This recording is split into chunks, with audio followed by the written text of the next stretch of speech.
Hey gamers, welcome to another video. Sadly, I will not be having the automaton start us off. I still did not replace the batteries, but I will. I will in the future, but not this video. Sadly. Anyways, there's just some weird stuff that DSP was talking about in his podcast that kind of made me want to do a video. So we're just gonna get to it. I do have an M&Ms, by the way. These are peanut butter. These are all right, you know. Reese's Pieces or M&M's peanut butter. Debate in the comments. I'll be curious to see what people say. Which is the better candy. I kind of like these more. Reese's Pieces, for some reason, like, I don't know if it's necessarily heartburn, but it's like I get like a I don't know, I get like reflux over it or something. It's something awful, but M&M's are like better. I don't know how to describe it without sounding like a lunatic. But anyways, let's go to what I wanted to do in this video and talk about everyone's favorite game, Resident Evil Requiem. I did a small hour-long video talking about Resident Evil 9 and the Resident Evil series. If you want to check it out, it's on my channel. Check it out. Why not, right? Put it in the background. Anyways, let's get going. Okay. Again, I don't know how long this game is. I don't know how far in we are. But once again, we're playing with Grace, if you can believe it. I don't know how long the segment is, but we're sneaking around again in the dark, and we're trying to do stuff with... I love that this guy hates Grace for some reason. Now, I thought I was not going to like Grace either. I think she's a cool character. I kind of like her character in the game. But anyways, I like that he doesn't like her segments when her segments are like the most classic Resident Evil you could get. You have ink ribbons, you have like puzzles, you explore all this stuff, and he keeps talking about the Grace segments as if they're like not that at all. And they are. It's so funny, and again, this is, I was also gonna say, this is what he's saying here. I don't know how long we are, yet he was already planning on beating the game this week. I find that very funny. Like, first of all, the game came out last week, and we're all, like, already we are counting down how many streams it will take to beat this game. So we're either gonna get, he's gonna beat it super early, and he's gonna be like, ugh, everyone says it's gonna be this long, but it's actually this long. Or we're gonna get, oh, people lied, it's not this short, it's actually longer. And all this other, like, baby mode tantrum that we usually get from him. But, like, the Grace segments are good, but I like that he's like saying like, oh my god, we're playing Grace. Can you believe that? And I'm just gonna say it, I guarantee you. Let's say that Resident Evil 9 did what he wanted, where you're kind of switching between the two like very quickly or whatever. He would then complain about the pacing being fucked up because, oh my god, you're playing as Grace, and like, then suddenly you're Leon. You're not gonna really care about what's going on with Grace. So then you're going back to Leon, then you're going back to Grace. I feel like they did that with The Last of Us 2, but I don't remember. I know The Last of Us 2 had a very annoying like character switch stuff with Abby and Ellie, but this I think is done very well. I do agree, like when they give you Leon to play, at the beginning, it's like tiny segments of him, but I kind of think that's fine as a whole. I wouldn't want it to be like how he wants it, right? I think it's better to do it that way. That way, like, you get to really enjoy each segment properly. You know what I'm saying? But anyways, let's continue.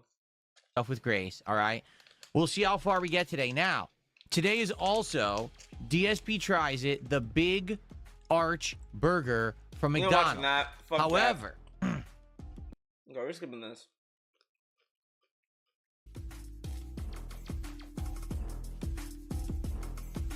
That's terrible pacing. But it's a triple. See, this is what I wanted to watch. All right, and we're gonna do a direct comparison of which has the most meat. McDonald's right now. We're gonna move on past McDonald's. Guys, I'm tired of seeing CEOs eat burgers. Like, oh my god. I go to Twitter. Great beginning.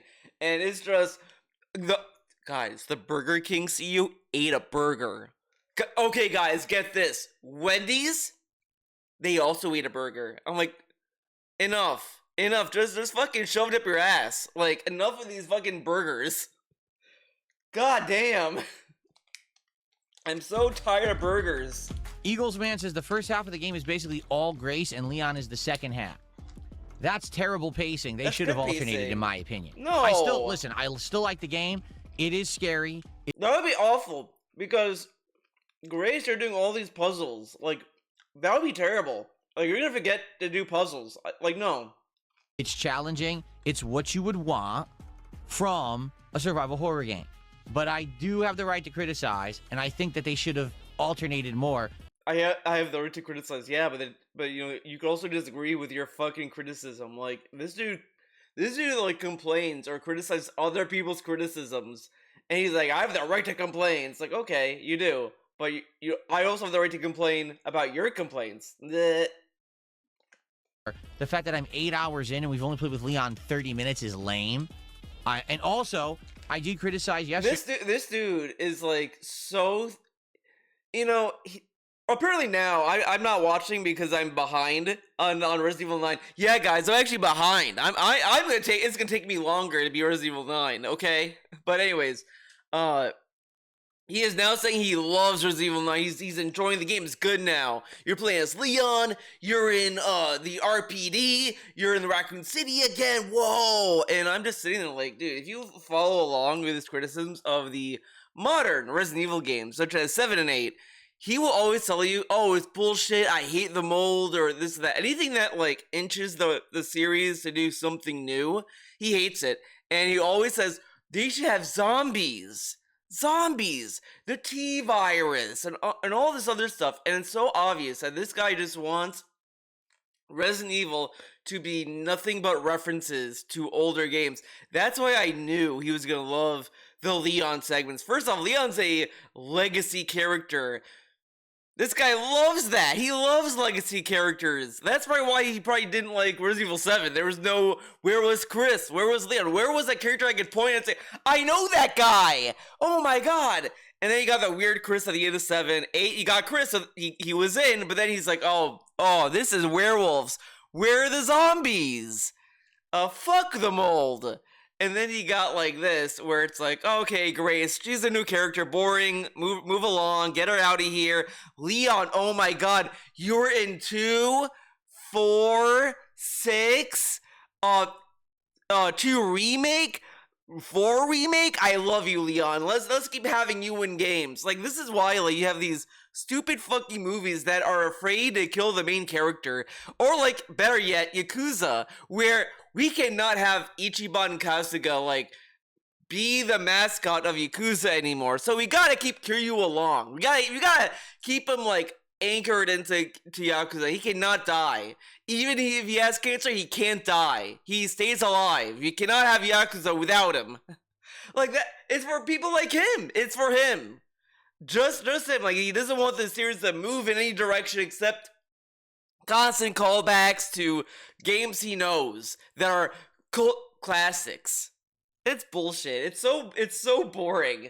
Like, he really does now really allow any enjoyment of Grace as a character, because I do think that there is a degree of fun seeing this character be like this kind of like rookie, weak character or whatever, paired with like Leon, who's a seasoned character, but you get to see her like go through this as well. And she doesn't, I wouldn't say she even falls in these like horror tropes either. Not as much. So, I mean, she's a solid character. But of course, that ain't good enough for him, obviously. Yesterday, when the little time we played with Leon, what the fuck is this song? Oh, man. Banger music, King. It's supposed to be dark, ominous music. That's what it played. So I thumbed it down. I got it out of the fucking playlist. So, yesterday when I was playing with Leon, I didn't like what I was seeing, because here's what happened. So, you get to play as Leon, and then all of a sudden, they change the rules. You think, oh, I'm Leon, I have this melee weapon. I have a gun, now I can just shoot things and slash them. It's going to be fun. No. No, they immediately changed the rules. Oh, now you're fighting blister head zombies. The only way to kill blister heads is by shooting them 3 times in the face. Then this is so stupid. I was able to go through that without a lot of ammo. I kind of burned through my ammo, pretty funny. But I was able to get through that without doing what he described. They didn't change the rules. And again, like, it's blister heads. Come on. Oh, by the way, that's the other thing I'm surprised. He didn't really talk about the blister heads being this game's version of the Crimson Heads. I'm surprised Mr. Lore Master here didn't really care about that. He did say it though, to be fair, but he didn't seem to care. And he also was dumb saying like, oh, I can't shoot them when they're on the ground. You can inject them when you see a body. I mean, it's the same like logic as the Crimson Heads. You gotta like decide when you see the corpse, do I inject it or not? Like, that's it. Then meleeing them, then executing them. If you don't do that exact sequence, they don't ever die. I want you to think how stupid that sounds. I stood there, I literally had the axe, I hit one of them, I counted 40 some times, the zombie didn't die, it didn't even get hurt. Basically, they're immune to melee attacks for no reason. If you shoot them in the limbs, it also doesn't do anything. You have to shoot them in their swollen head 3 times, then do a melee attack, then hit with the axe, or they don't die. So it's a stupid puzzle. I don't like that, because in previous Resident Evil games, sure, there's easier ways to kill zombies, right? In early Resident Evil games, you hit them with melee, they go down, and then you can do like a attack and you kill them, right? Or you shoot them in the leg, they go down, then you can melee attack them in the head. But you could also just shoot them. Like, they have an energy bar, and the more you shoot them, their health goes down until they just die anyway. Now, it might be not effective to do it that way, but you could do it, right? In this game, you can't do that. It's a puzzle. Solve the puzzle, how to kill this type of enemy. Well, what if I... This is so stupid. I hate when he describes enemies as puzzle bosses or whatever. Like, that works in some cases when like, you have to do a certain, like, order to do damage. Like, that makes sense, but he throws that around so much, and it's like, you know, it really lost all meaning, because fighting a blister head is not a fucking puzzle. Like, I don't know what he even means. Like, oh, I had to shoot them here, then use the axe. Like, dude, you could just shoot them in the head. Shotguns do a lot better. I use a shotgun a lot in the area he's talking about. He's talking about like when you're trying to get to the to Victor's office or whatever. So it's like, yeah, I use a shotgun a lot, and then I did weird shit. I don't know. If I don't want to kill them that way, too bad. That's the only way you can kill the enemy. I don't like that, and I have the right to criticize that. I guess some people are mad that I'm criticizing the game. But you know what? Let's use this logic for a second, right? Let's say that they allowed you to kill these enemies however they want, or whatever, right? Oh, I'm gonna shoot them and they die, even though you can. But let's say that, right? They give you that option. If he does that and someone says, Phil, you should have done the shoot them in the leg, then use the axe, or whatever, blah, blah, because that might be easier and cooler or whatever. He'll then say, why would I use it? The game doesn't force me to use it. So, presumably, the game is forcing you to use a mechanic that the game wants you to use. So, if they give you the option, and then people say, hey, do this option, it'll be more, like, resourceful. He'll say, why would I do that? This works just fine. This is just a lazy man's, like, playthrough. He just doesn't want to be challenged. Let me just shoot. Come on, man. Let me just shoot. Again, I like it. I'm not going to sit here and tell you it's the best game ever if I don't think it is, and I think that this is a few missteps that they've made. The pacing absolutely should have been better. You shouldn't have 7.5 hours of Grace, 30 minutes of Leon in the first 8 hours. I think that's terribly balanced. Oh, well. A few missteps that they've made. The pacing absolutely should have been better. You shouldn't have 7.5 hours of Grace, 30 minutes of Leon in the first 8 hours. I think that's terribly balanced. And the Leon gameplay should... This is like way too early to judge that, by the way. Because he didn't make it even to the end. Like, I would say, like, that criticism would make more sense by the end of the playthrough to say that.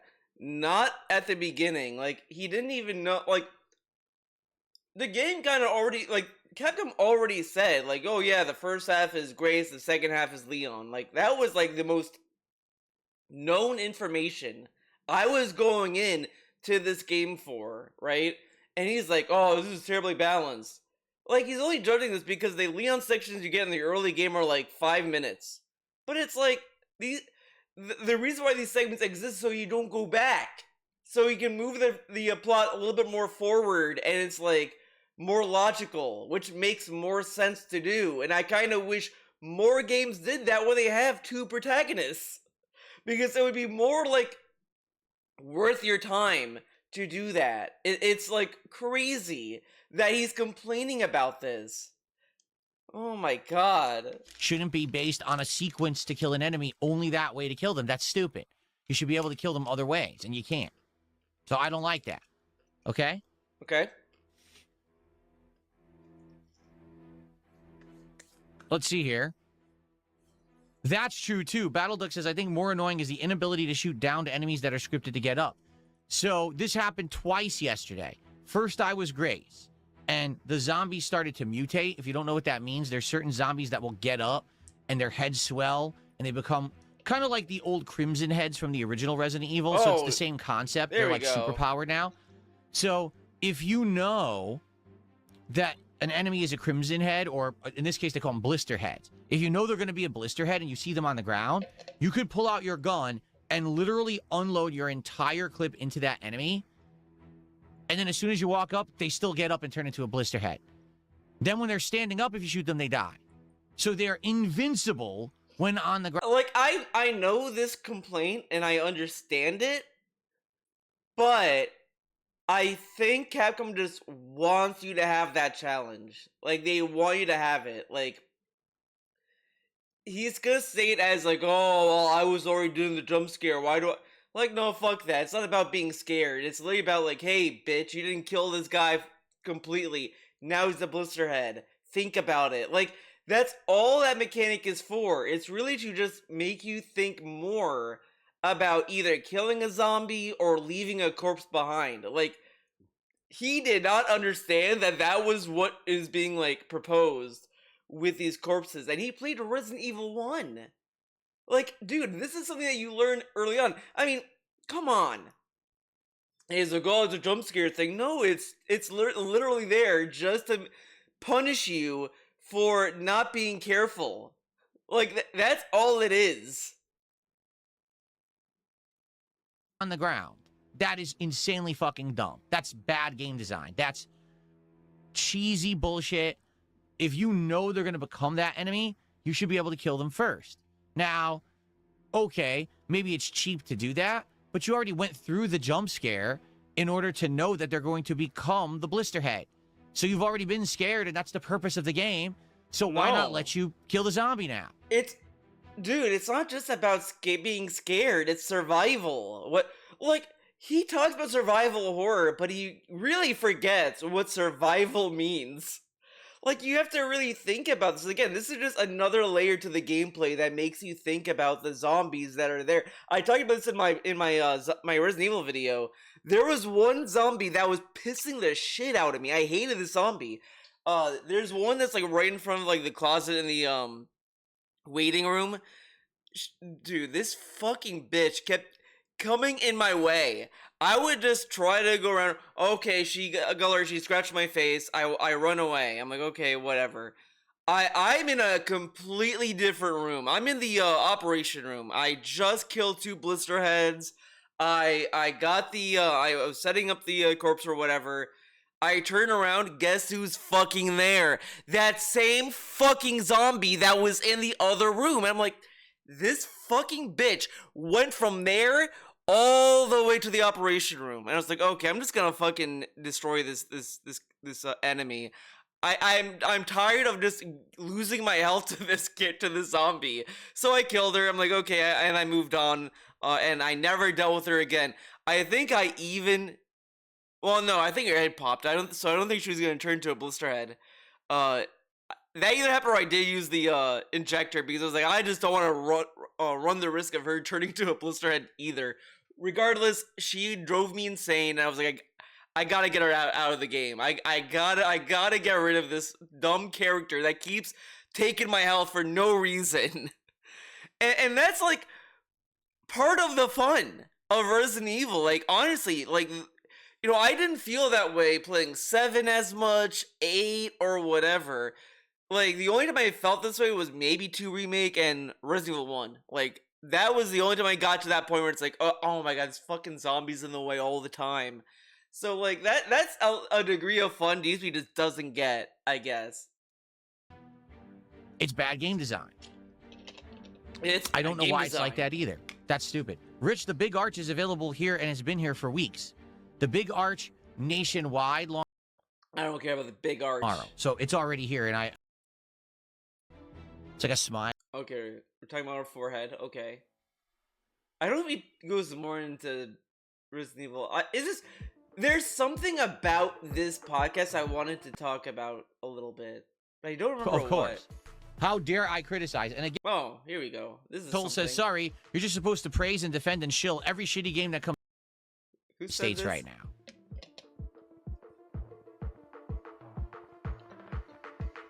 Most Toll says, sorry, you're just supposed to praise and defend and shill every shitty game that comes out these days, especially cult classic horror series that all the Redditors love. Of course.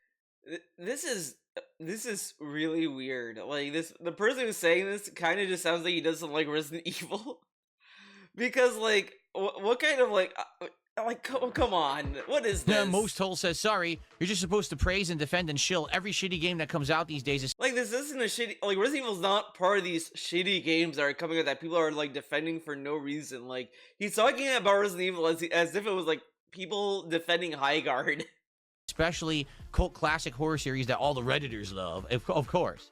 How dare I criticize? And again, there's some people that... nobody ever criticized Resident Evil before. Nobody ever. Everyone slurps it up all the time. There's no criticisms at all. They're so infantile in their thinking. They think that because I criticize the game that I don't like it, or that because I criticize it means I hate it. I mean, that some people do that to be kind of honest and fair.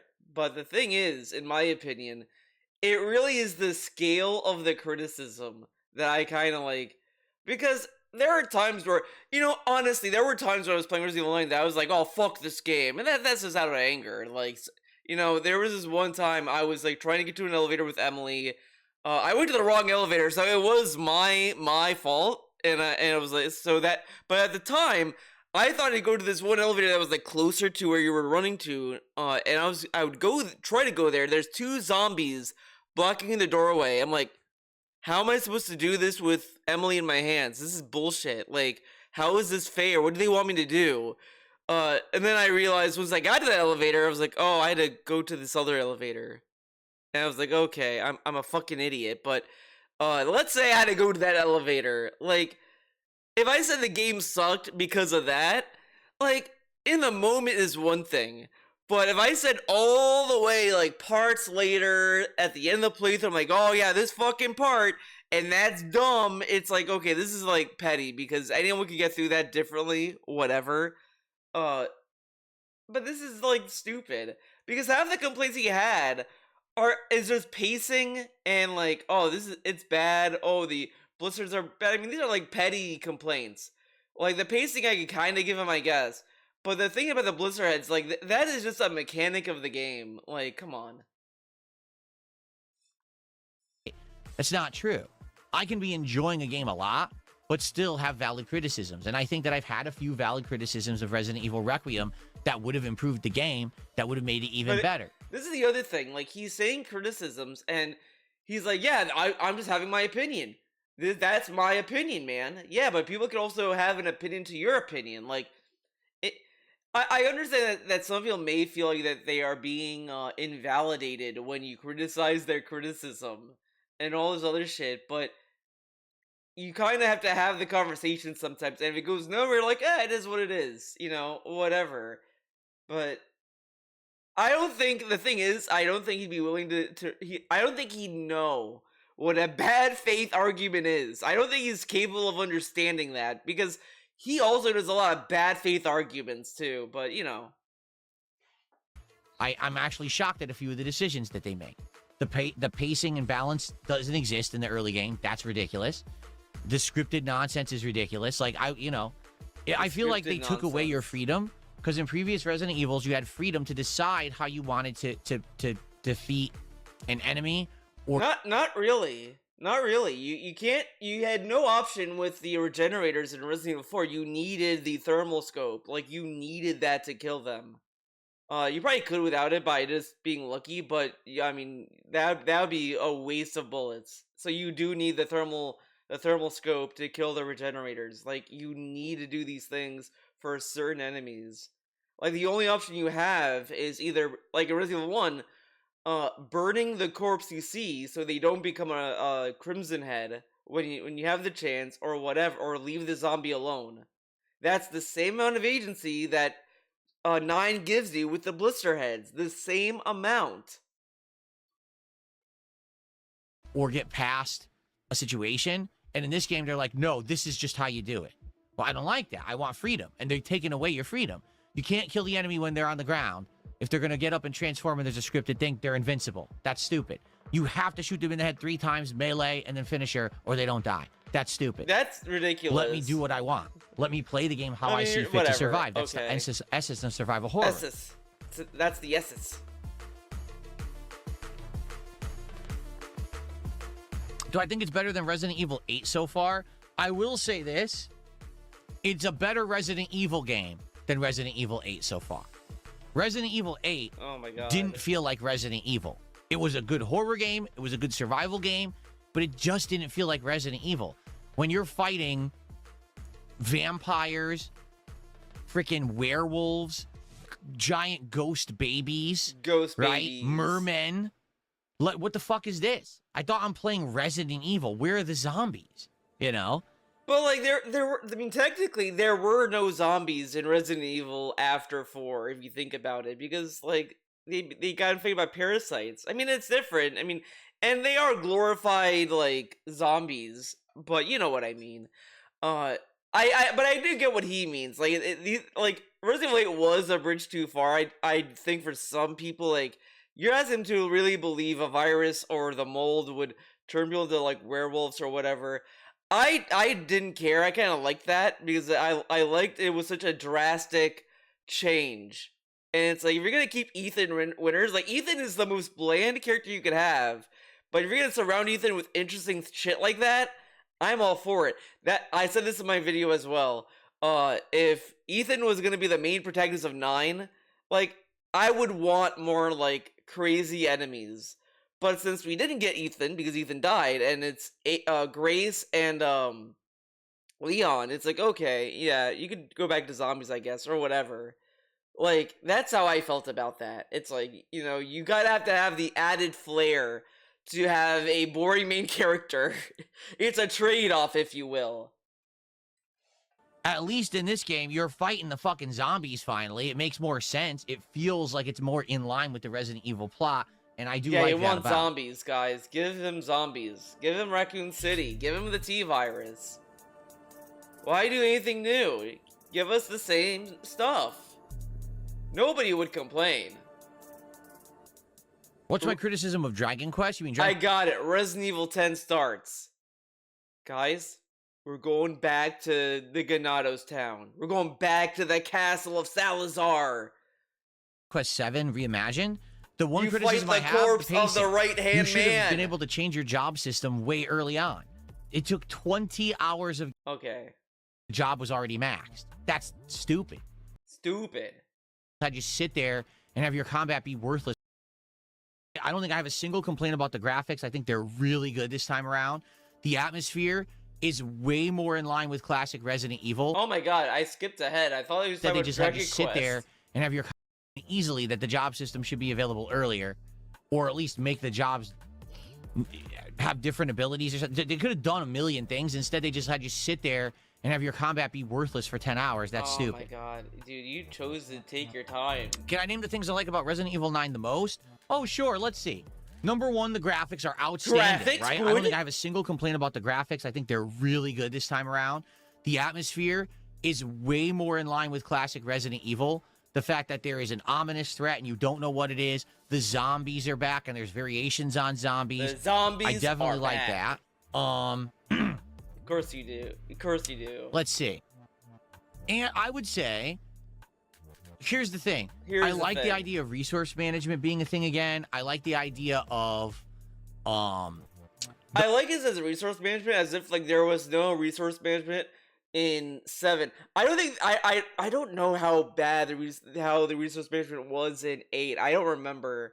I guess there was, because there was like that briefcase thing, but I didn't really care about it. 7 did have resource management, so him acting as if it was like MIA for like a couple of games is kind of funny. The puzzles being a key aspect again, even not to say that they weren't previous, but now it does feel more like classic Resident Evil as you. Oh my god, dude, the puzzle's been in all these games. The only game that I would say the puzzle were absent was 6. I don't remember 6 very well. I don't care about it. I don't want to think about 6. You play it, and the items that are being dropped are way more scarce and rare. It's not like, oh, kill an enemy, ammo, kill an enemy, green herb, kill an enemy, more, you know, and then you have fucking crazy inventory. It's not like that, which is good. It makes it more feel like the older aspects of survival horror mean something more again. You know what I'm saying? What? Not like that, which is good. It makes it more feel like the older aspects of survival horror mean something more again. You know what I'm saying? Yeah, no other games like thought about the stuff that Resident Evil 1 through 3 thought about or whatever. Like this is like him just padding time. Like he's just filling words full of nonsense. Like, and I love that like he had all these vivid complaints and criticisms about the game. Like, oh, I should have the freedom to kill the zombie before it became a blisterhead. I should have this freedom. I should be able to do whatever I want, whatever. Okay, what do you like? I love graphics. Puzzles, good. A lot of puzzles. I like resource management. Like, these are just buzzwords. Like, what about the resource management do you like? I mean, the most I guess we got was like, oh, enemies are not dropping a lot of it, so you don't have like an overabundance. But that's like easy mode praise. Like, what about the inventory? Like, he didn't talk about the crafting. I thought that this game did more stuff that was interesting with the crafting than any other game I have played in my memory. Like, the fact that you're using blood on top of like some resources to make something is like a much more like engaging resource to find. Like, it made it more like rewarding. Like, it kind of rewarded you for killing a zombie if you wanted to. Like, it adds an extra layer to the game, and he didn't even talk about that. Like, that to me was the moment that you use the blood to like craft stuff. I was like, okay, this game is great. I love this game. Like, that was when I really got into like the groove of going around the entire care facility at the time. Like, that was great.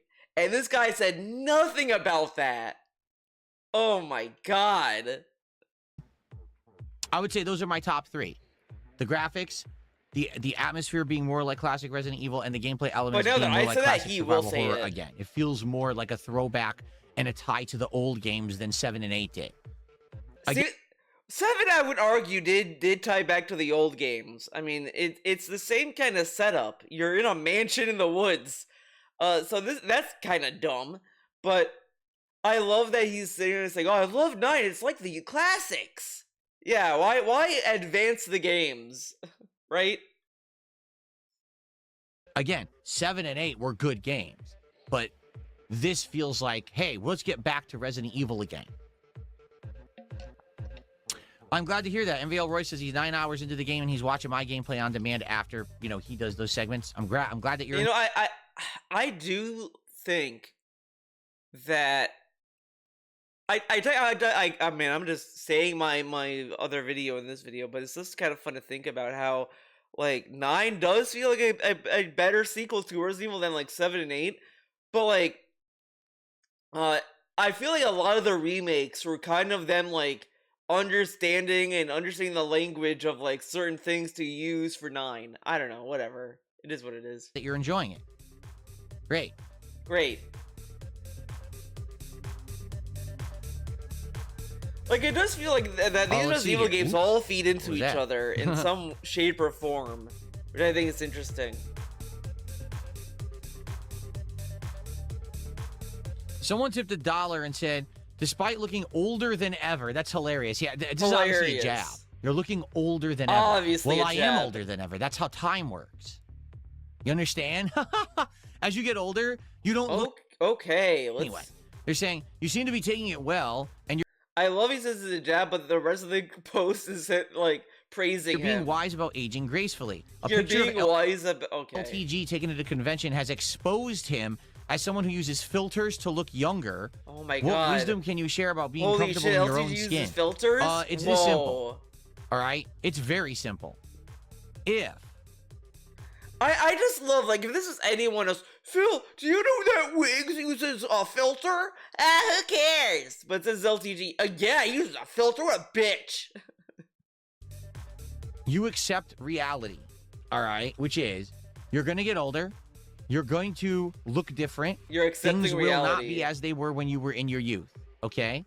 The moment that you accept that, it just becomes easy, okay? For me, think of it this way. I mean, this is cartoon logic, but like the thing is, like simply put, oh my god, the people say this about people who use Botox, whatever. But if people want to use filters in photos, who gives a fuck? The other thing, like, dyeing their hair, okay, so what? Who cares? Like these things, like the dyeing hair, I think is like fine. I mean, it's hair. You could do whatever. Like, this isn't a big like introspective thing. I think it's a little bit more insane when people get Botox and stuff like that. Like, I mean, honestly, I mean, look at the actress in The Boys who plays Starlight. She got like harassed online or whatever the fuck.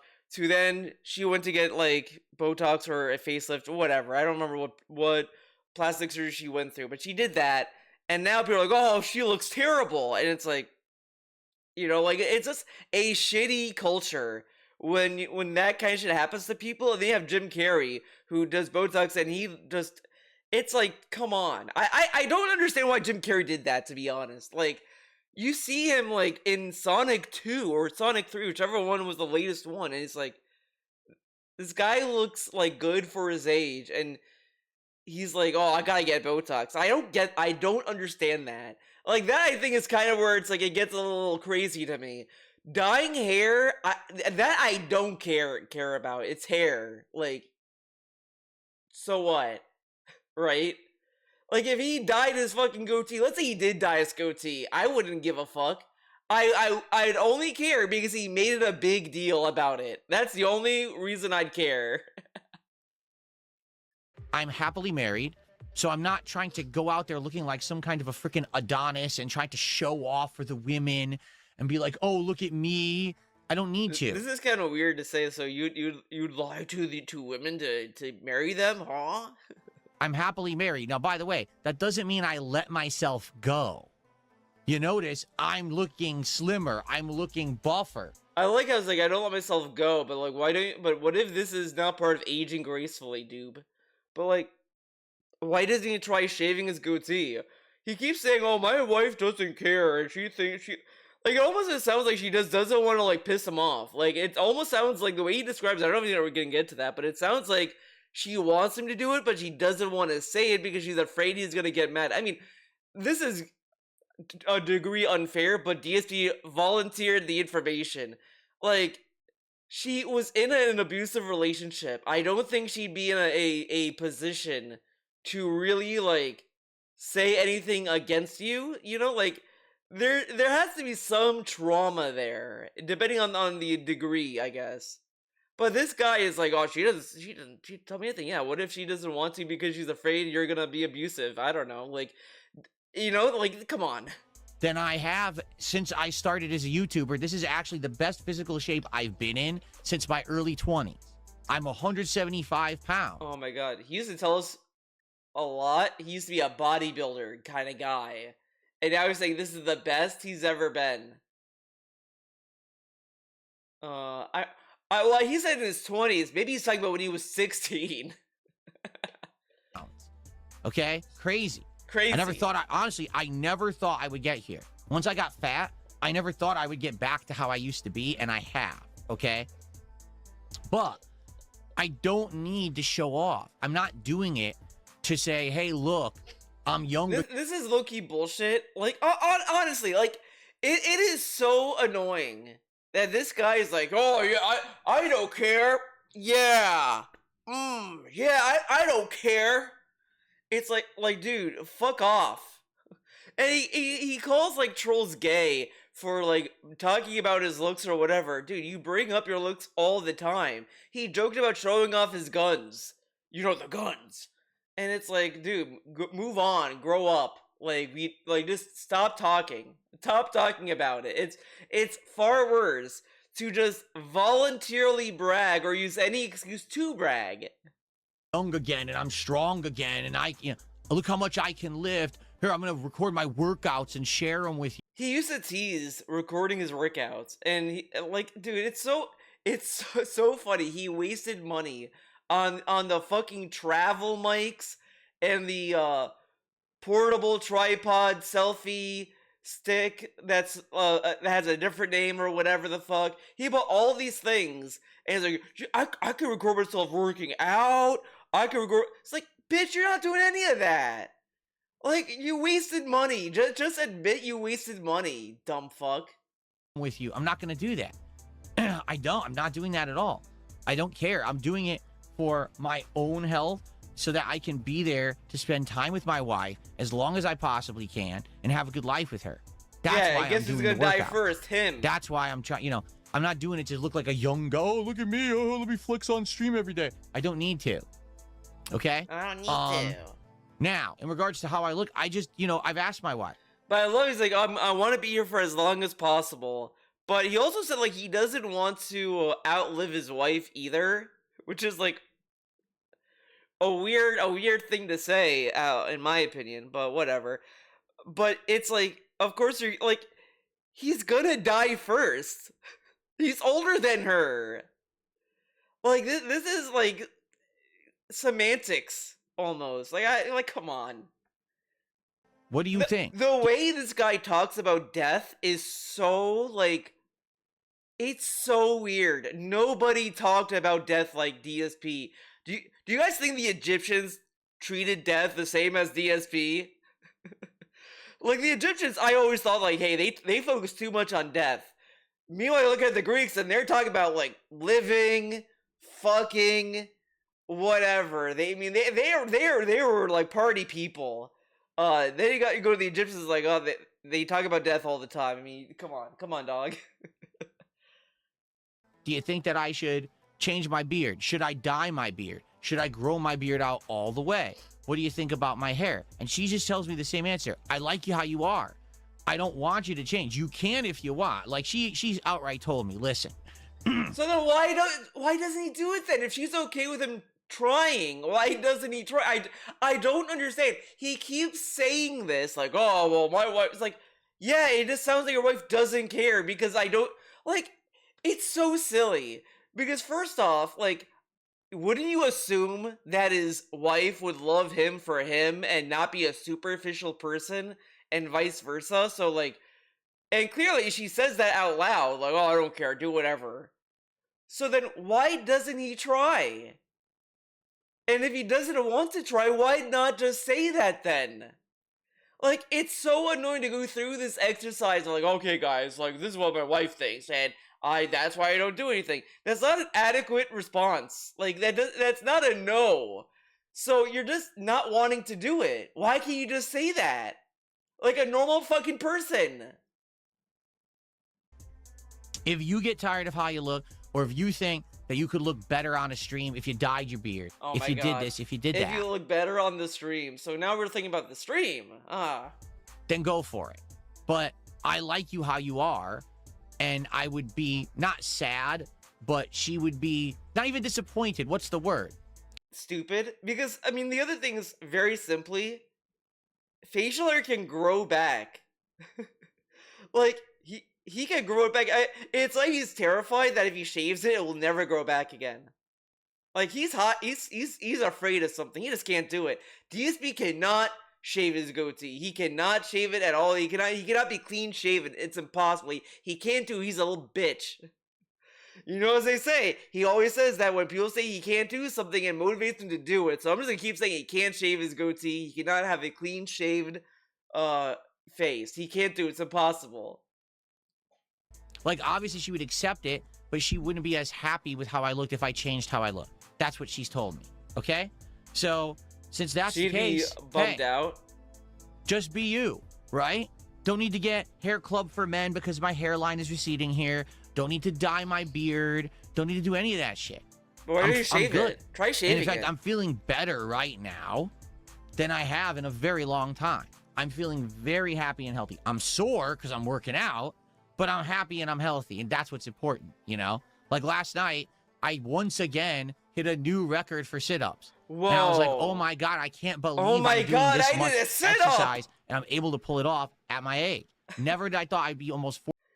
He could pull off a sit-up in the prime age of 40. Holy shit. Oh my God, guys. You know what they say, 40-year-olds, they have a hard time sitting up. Like, oh my God, come on. Almost 44 years old and I'm doing this much exercise and it's like, working. It's ridiculous. He's like bragging about this as if he's a senior citizen. Like, this is how I expect like either parents when they talk about their kid learning to walk or a fucking grandpa getting out of bed on their own. Like, that's what this sounds like. It's like, dude, you're in your 40s. This dude's in his 40s and he talks like he's a senior citizen. It is like so annoying. I guarantee when it's his birthday, he's gonna talk about his balls being like low or hitting like that fucking thing on people's desks or whatever the fuck. The ball clack, whatever. He's gonna talk about his saggy balls, his droopy jowls, and other old man memes. Like that's his commentary. And yet, when he's not doing that, and you listen to him talk about his fucking health, he sounds like a senior citizen already. Like, oh, we ate Jello today, guys. It was great. Oh my God, guys, I stood up. I stood up today, guys. Like, it just sounds like he's in a fucking a retirement home. And maybe that's what he's gonna do. We're gonna get to the point in our generation. We're gonna have like retirement homes for streamers, and it's like they don't have a functional webcam or anything, but they're gonna like be in that habit of like streaming, but it's gonna be going to nobody or whatever, and that's what's gonna happen to them. They're just gonna like do whatever. It's going. I'm like, wow, it's excellent.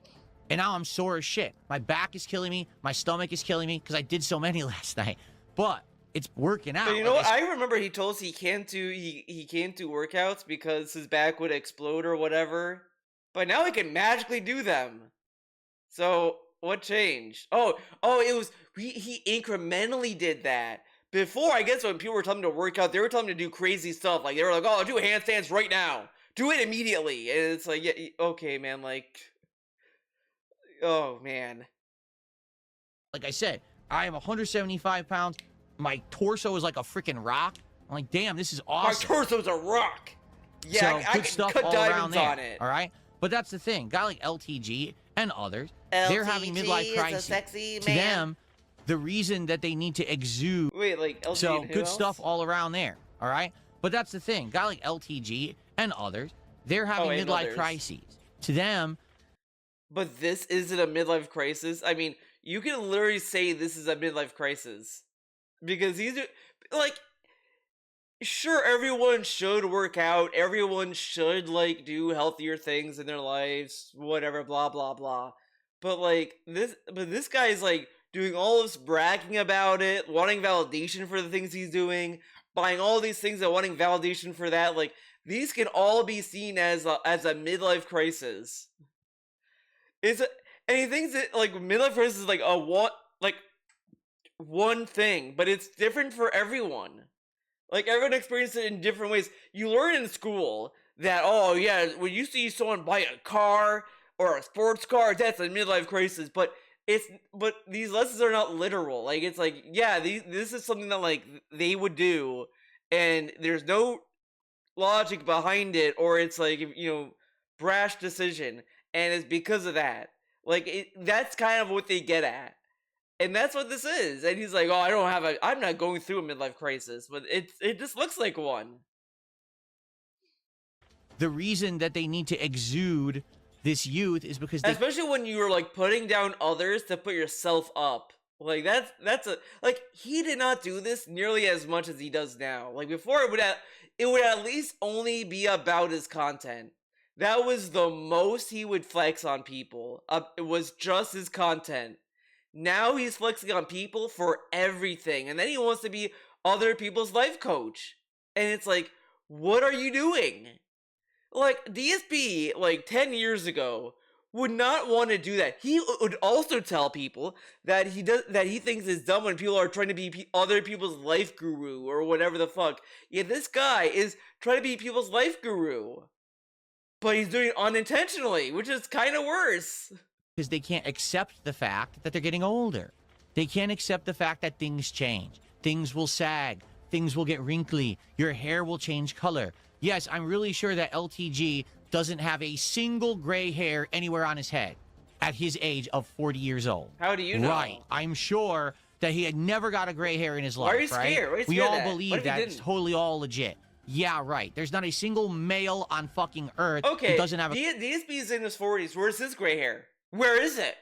Oh, it's all in his goatee. But why not his hair? Where is it in the hair, buddy? Gray hair at the age of 40. Not one. They all have it. Okay, so... Like, this is stupid. Like, he's gonna get it eventually. He's just lucky it's not showing, because I don't think gray hair shows when you're in your 40s. You're probably gonna start showing it in your 50s and 60s. And he's saying this as if, like, you go to LTG, and it's kind of part of dogging on the guy. Right? It's like what LTG trolls do all the time. And this is also behavior, again, DSP has shat on. But it's okay, because LTG shat on first, obviously, okay? It's all good. You don't have to fake it if you've accepted who you are and you're okay with yourself. Okay? It's that simple. I'm not trying to impress anyone here. Anyone at all. I just want to be healthy. Okay, then be healthy and shut the fuck up. And drink water. And McDonald's. Let's see here. You need that. Like, dude, I'm sorry. He ate 3 burgers. I cannot... I don't know if he finished all 3 of them. I assume he didn't, but I can't even imagine doing that. Like, dude, I go to Five Guys, I just get a burger sometimes. It's like, I don't want to deal with the fries. It's like a lot of food. And it's like, this dude is like eating 3 burgers. I like... Okay.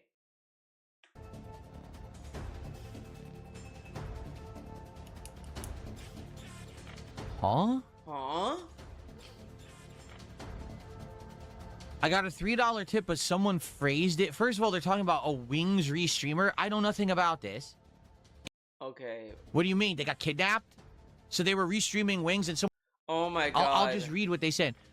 Are you aware a Wings restreamer got taken today relatively quickly? What do you mean? What do you think he means? Yeah, he means he was kidnapped. He was taken. He was taken by Victor Gideon. They got Let's kidnapped? keep it relevant to the game. So they were restreaming Wings and someone broke into their house and put a bag over their head and kidnapped them? Live on stream? Damn. Damn. Things are getting pretty fucking serious, huh? Holy shit. I'm not kidding. That's what the message says. But then it continues and it says, what are your thoughts on this? Well, that's terrifying. Hopefully they can find him. Oh my god, dude. Like, he's so awful to his own viewers. I probably eventually will play one of them. There has been interest in my fan base and viewership to play classic Pokemon. So I... Okay. Okay. He bitched about the fucking Pokemon Leaf Green, Fire Red bullshit for no reason.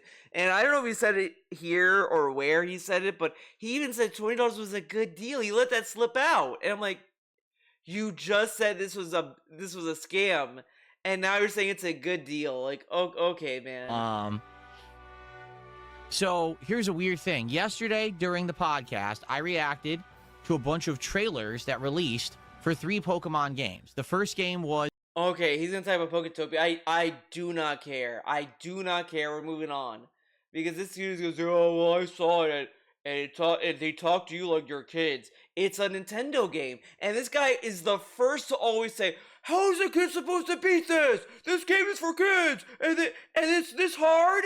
Like, literally go watch and do the Dark Side of the Moon, whatever the fuck that bonus stage is in Mario Odyssey. He bitched about it for being like Dark Souls. He bitched about Kirby being too hard.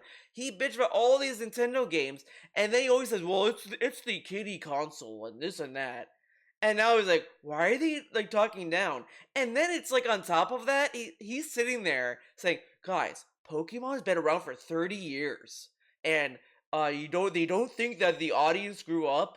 You realize that kids still are the main demographic, and like they want them to understand the games more than the adults, because get this, I kind of think adults can understand Poketopia like without watching the trailers, and they can be grown-ups and just kind of deal with the narration.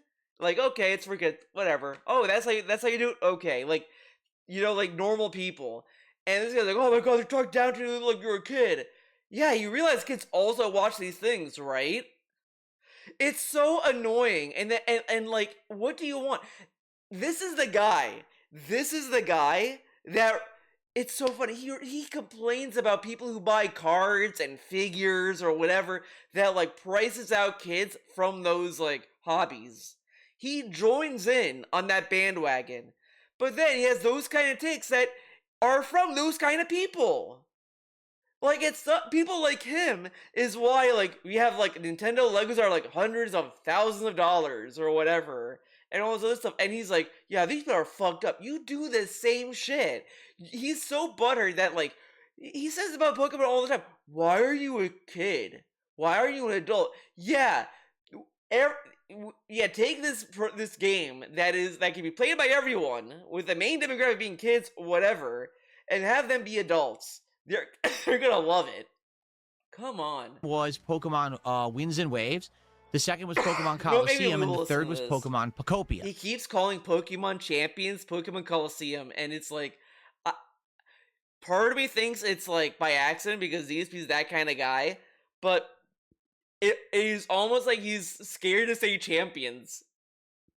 Pokemon Pokopia releases this Thursday. Presented the game was like it's for small children.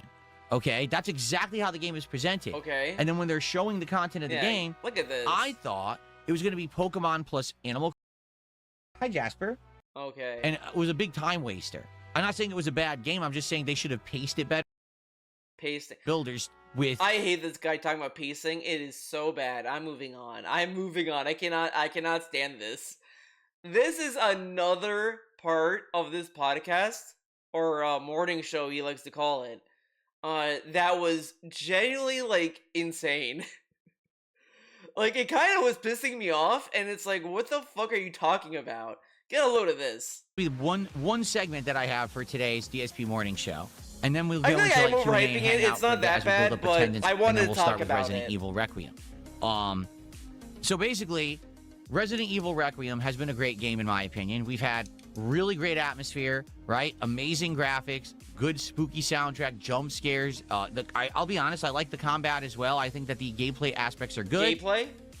There's gameplay? You know that there's a few criticisms I've had of the game's gameplay and the way it works. It's not perfect, but I still like it a lot. It's definitely the best AAA game we've had in ages, okay? Oh my god, this is another thing I don't, whatever, but it's so stupid how it's and shallow and transparent how this guy just did not give a fuck about indie games.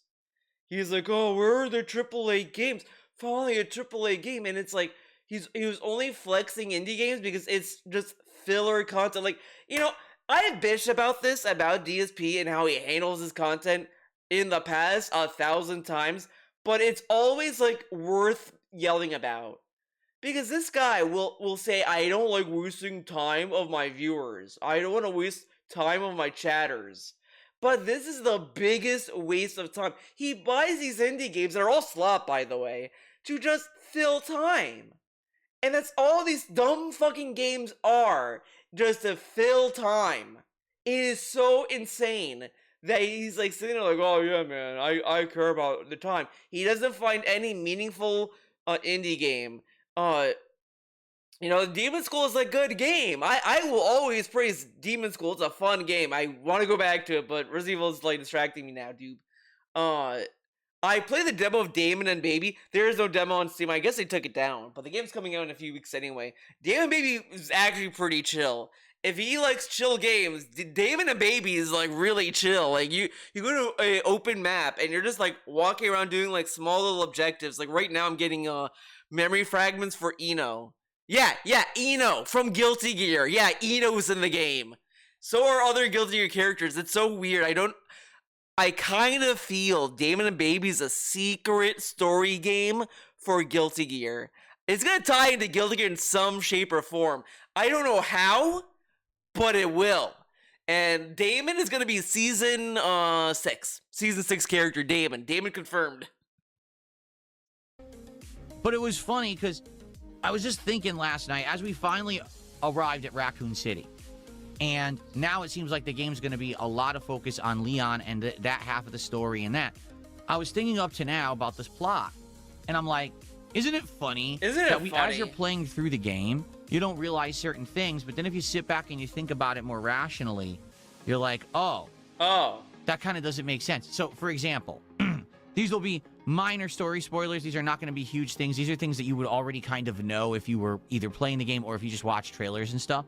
So, starting off early in the game, this guy, Victor Gideon, who's a doctor, he's basically kidnapping one of the main characters, Grace, okay?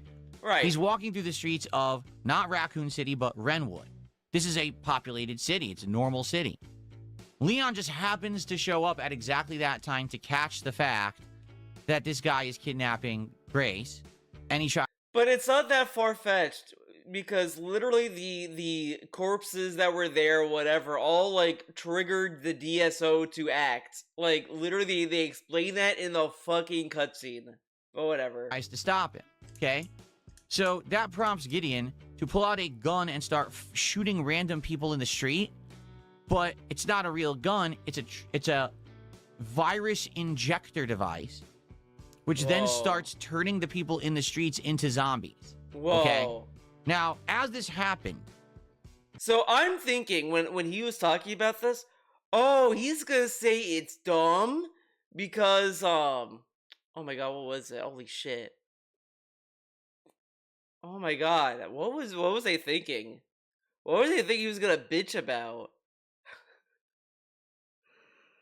I don't remember. Damn it. Whatever, okay. In my head, it started turning, wait a minute. People are reacting like it's the first time they've ever seen this before. Like, what? In the world of Resident Evil and its lore, okay, the first zombie outbreak was in the late 1990s, or actually mid-1990s. Oh, no, I think it was, oh my god. Because he said when he was watching the cutscene that, like, nobody's gonna react to Victor carrying Grace. Nobody's gonna care about that. I thought that's what he was gonna talk about. But I'm seeing, like, that did happen. Like, he was looking away and he didn't notice, but a woman literally was like, holy shit, is she okay? Like, she was, like, concerned for Grace because, like, this big guy is carrying her. Right during when he's like, nobody's gonna say anything about this? And I thought that's what he was gonna talk about. But no, it's actually dumber. It's actually dumber. He's saying, they're acting like it's the first time they see zombies. And I'm like, dude, like, if you knew zombies existed, that's not gonna change your reaction to run away. You're like, dude, a zombie. Okay, well, let's keep shopping. And I guarantee you, if you didn't care as much as they did in that cutscene, whatever, he'd say, why are they not scared? Why are they not reacting to the zombie being there? Okay? Raccoon City was completely destroyed by a device. Now, I thought it originally was a nuke. Apparently, people are telling me it's a thermobaric device, so it had no nuclear fallout, but it still killed everything there. Right? So the entire city destroyed.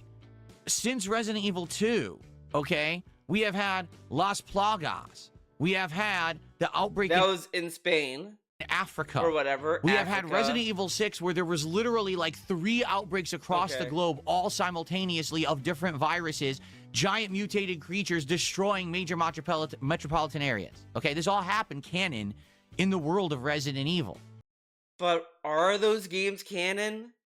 Like, he brings up like 1 through 6, and I think Capcom said that those games are semi-canon. Like, they're like, it kind of something that they're saying that they are picking and choosing from those games what is canon and what's not. Like, I don't think it's all or nothing. It's just, yeah, the cool stuff is canon, the shitty stuff ain't. Like, whatever. But I'm not 100% on that. But I think they said something about that, but I'm not sure. I talked about that also in my video where it's like, I don't know where it stands. And he brings those games up, and even then, like, what point does that matter? But okay. How the hell don't anyone know about zombies yet? This is the first time you've seen it? How? How did no one during any of this time take a picture, take a video, pull out their phone and record it and broadcast it to the world that no one knows that this biological weapon shit has happened and that this is going on? How? This doesn't make any sense. Resident Evil 6 alone, there's no way that game could have happened. And no one knows about the zombies and the outbreaks and the virus. No one. What if it's not canon? Not possible, right? So I just find it hilarious that he's walking through the street infecting all of these people. Okay? And then, oh, that's fine. Oh, wait, what's this? Everyone's mutating. What's the... You've seen it already. You know what it is. It's another outbreak. Run, right? But they did run. But also, like, he's also taking away the human aspect of it, too, where... You're like, what the fuck? Like, dude, you're gonna be like fucking brain-addled when some weird shit happens. Like, if every day you're in that city, nothing's going on, then suddenly one day, like, all hell breaks loose. Like, what? Like, come on. Now, in addition to that, wouldn't it be counterproductive to be letting out a whole wave of the strain in the middle of a city if you're someone who's been secretly doing research about this virus for like 30 years? Trying to figure something out about it? Like, do you really want the whole world to know about the virus? If not, why on earth are you shooting people randomly in the street? And maybe they just didn't think it was that big of a deal. Like, you realize that there's, like, scale to it. Secondly, if the world knows about the zombies, then, like, wouldn't that not matter then? Okay. Infecting them. It doesn't seem to make sense, does it?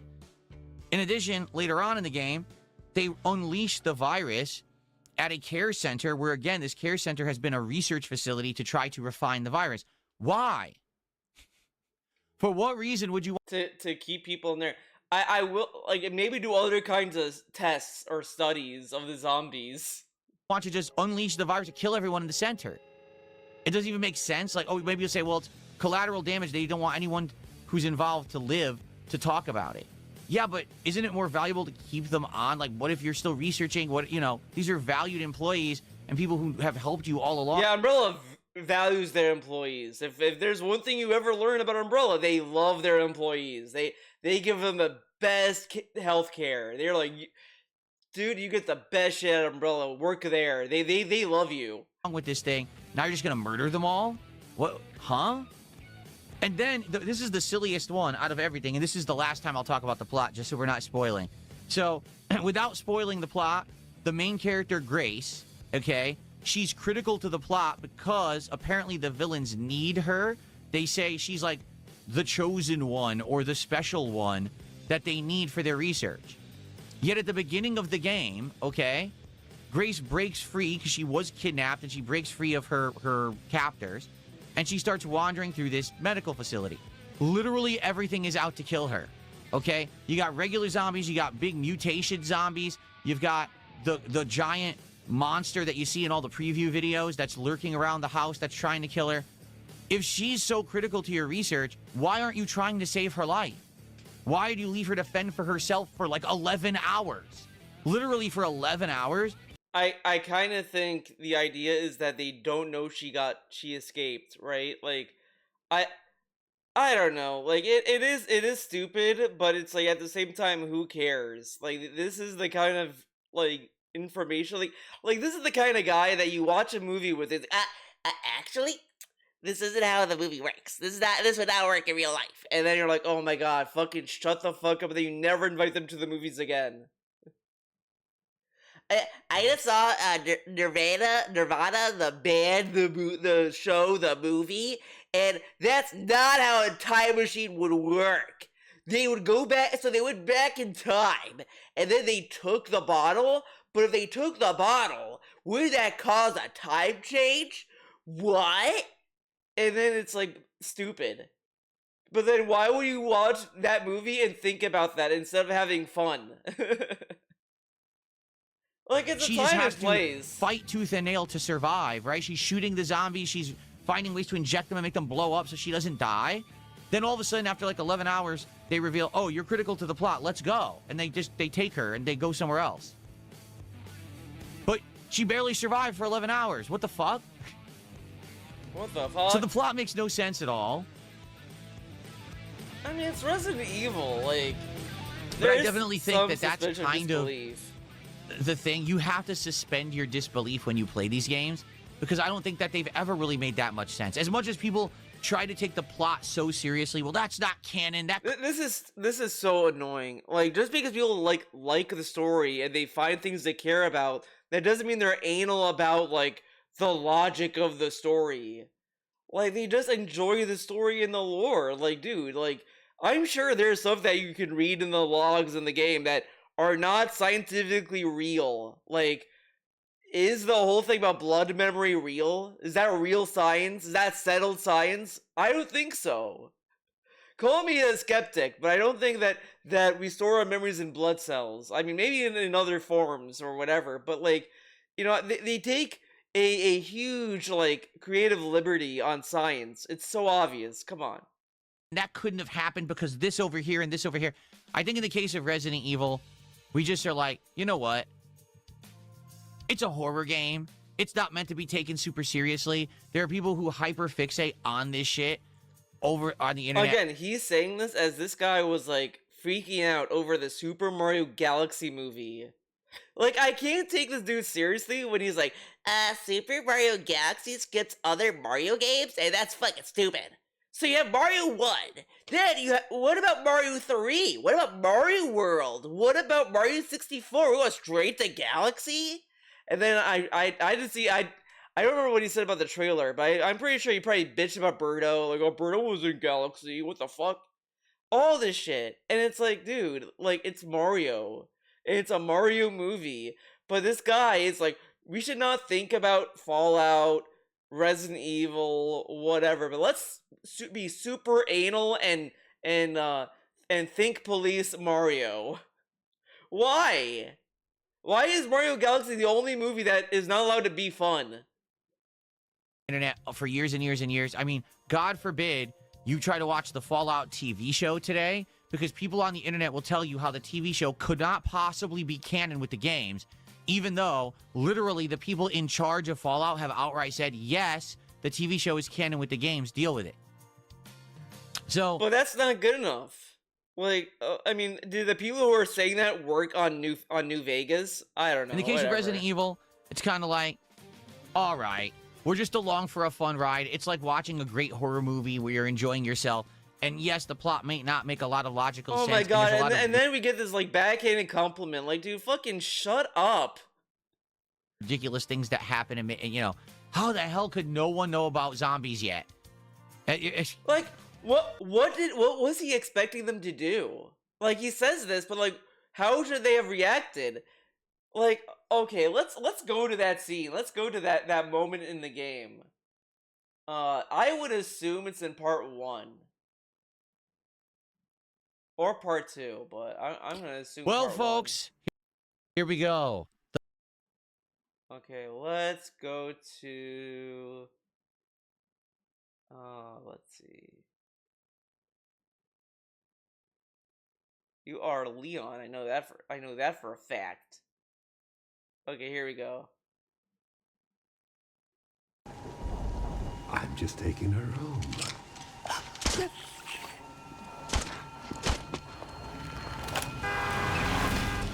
He's zombifying the city. T-virus, right? No, it's Ouroboros. Yep.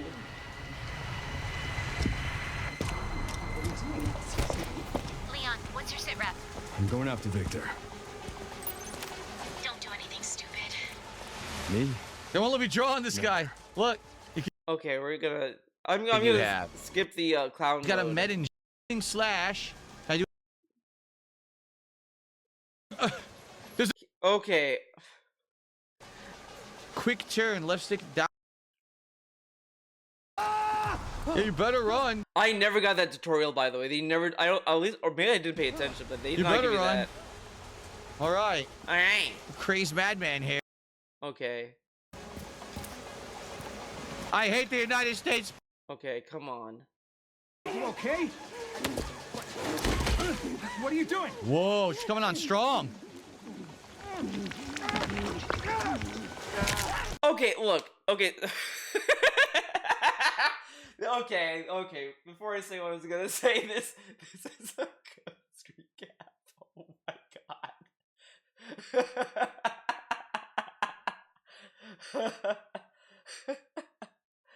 He's such a cartoon character, man. Like, he always says, I'm not a cartoon character, but his face is literally that. But they get... Okay, this guy, I don't know if he saw her get, like, stabbed, but she's asking for help. What do you think he's gonna respond? Like, how would you respond? Someone's coming up to you and like, help me! Like, come on. Like, You okay? like, she doesn't even look like a zombie at this point. What are you doing? Whoa, she's coming on strong. Oh! Yikes! Yikes. Dude, the eyes are so cool. Like,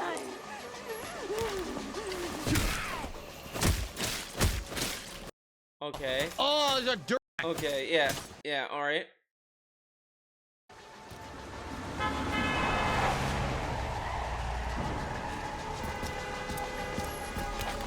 Let's go. Get Brentwood locked down. What? Is it something to do with Victor? Yeah.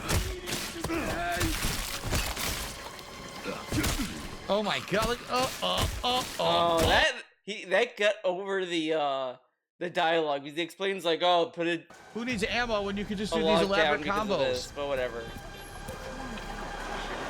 You're infected.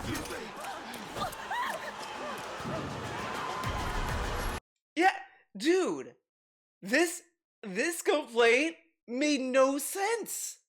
It's even worse. Because literally they were all acting the way you're supposed to. They ran from the zombies because obviously they're going to. He's like, they didn't run. They just said they're going. I was like, dude, she asked for help. Of course he's not gonna know anything. Like, dude, she didn't even look like a zombie at that point. She was still like talking and walking around. She became a zombie when she bit his nose off. Like. And at that point, he couldn't get away. He couldn't get away even if he wanted to. Like, this complaint is low-key the dumbest complaint I've ever heard. It really is like he described this cutscene to Kat, and Kat was like, that sounds kind of stupid, Phil. Why were they not, like, running if they knew what zombies are? And he just omitted all these, like, tiny details. Everyone did exactly what you'd expect. They all ran away and was in fear. What? That's insane, you know, but all right, I get it. All right. Oh my Anyway, god, I'm glad I went back. That was so there you have stupid. it. And I like the game. Don't get me wrong. I like the game, and I am enjoying myself with it. Holy shit. But you gotta suspend the disbelief. Today, as we play as Leon, I bet today we're gonna have absolutely ridiculous things going on. Over-the-top action, crazy zaniness. And that's okay as long as the game is fun. So I hope that the game remains fun and that now that we're into the more action-based part, this is such a weird, like, segment. Like, it's just odd. Like, he has not talked about this about Resident Evil 4, Resident Evil like 2. Like, why didn't he have this mentality in Resident Evil 8? Where was this mentality then? Oh, well, Lady D was in the game, and you know, Phil's married, We're guys. gonna have absolutely ridiculous things going on, over-the-top action, crazy zaniness, and that's okay as long as the game is fun. So I hope that the game remains fun, and that now that we're into the more action-based part, I can do that with 8. I guess it was a bridge too far, right? Okay, cool. Okay, cool. Let's see here.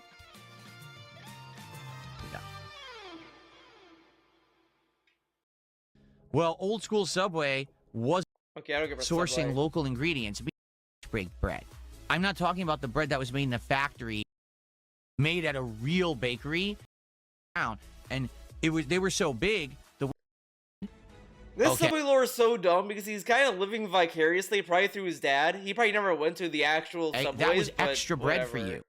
He just loves. Like I remember my mom used to get tuna salad, and they would go like, "Here's your scoop: 1, 2, 3, 4, 5," like insane amounts of tuna, and then you know whatever toppings you wanted, they would put. Dude, they would even give you cocaine right there in front of you, made to order, insane. You would bring it home. There was no way you could eat the footlong. Okay. That's what the original premise of Subway was. Then they changed to be this franchised. Okay. Pre-made garbage that it's not meant to be digested or eaten. It has no nutritional value. It's a bunch of garbage, you know? Oh, I wonder if he talked about it using like yoga mat or whatever the fuck, because he loves talking about that. He loves bringing it up. Cool. Well, I don't care enough. People person says the last time I went to Subway, I asked if I. Oh my god, enough. Of the Big Arch Burger. Oh my god, we're just talking about food. But I'm curious, is there anything else happening? Is there episodes have over 1,000 views, but that's over time. Meaning, those episodes are weeks old to months old, and they have over 1,000 views. This episode is less than a day old, and it has 1,000 views already, and it has more likes than all the previous episodes. So it's like, obviously something, you know, clicked with that episode, and that's good. Okay, kind of chicken sandwich. Is there? All right, I am done with this because it just seems like we're talking about food all day. Let's go to this. This is another like silly nonsense segment in the podcast. So that's gonna be fun. Get hyped. And I'm ready for it. I want to do it today. So let's get it going. Let's get people excited again for Resident Evil. He's excited. I think when you get a game like this and it drags out, right? Some of the hype is lost. I think that's what's happened this week is I'm playing this game every day for around 3 hours. Right? I love the logic. We're gonna get into a lot, by the way, at this point. But he's like, I'm not rushing through the game, but I'm playing all day to beat it this week before the marathon. That's not rushing the game. Okay. Right now we're 14 hours into it, and it's still going on. It's like, well, what's gonna happen? Well, actually, yesterday there was zero plot, right? Literally no plot development at all. Just raw gameplay with Leon, figuring out how his combat works, upgrading all of his guns, and exploring for optional stuff, which we did find a lot of optional stuff in addition to the required stuff for the story. And I loved it. Like I did. I absolutely loved it. But the thing is, most creators rush through this game, which I'm now finding out that most people today... Who cares? No, I love that this guy will always tell you, you shouldn't care about how people play the game. There's no wrong way to play. And look at this guy now. They're rushing and that's wrong. But you know that people, like, replay these games a lot? Like, they probably do the story stuff offline or whatever. Like, who cares how they play this fucking game? Like, I'm taking forever to play the game because I get fucking exhausted sometimes when I have to go through, like, long corridors of, like, horror. We're doing playthroughs are not doing thorough playthroughs. They don't care. It's hilarious to me because you have to understand that I'm someone who's been around for so long, right? First of all, today is Wednesday, the 4th of March, 2026. I should say that. I forgot to say the date before I got started with my topic for this morning. But I love it. If you're not aware, okay? I should have said the date. Hey, man, you have the date in your stupid fucking text scroll. You don't need to say it. It's right there. Back in the day, when I was a much bigger YouTuber, and I was known as one of the go-to guys for video game playthrough. The goats. I would buy a game on release day. rush home and unbox it, make an unboxing video, immediately start recording. This was before I even live streamed or did anything direct capture. That release day would literally be 8+ hours of release day gameplay that I would then upload to DSP Gaming. Okay? Okay. Back in the day, I would have beaten Resident Evil Requiem within 2 days. Back in the day. Seriously, because I would have played at least 8 hours the first day. The second day, I would have been up early playing late all day long.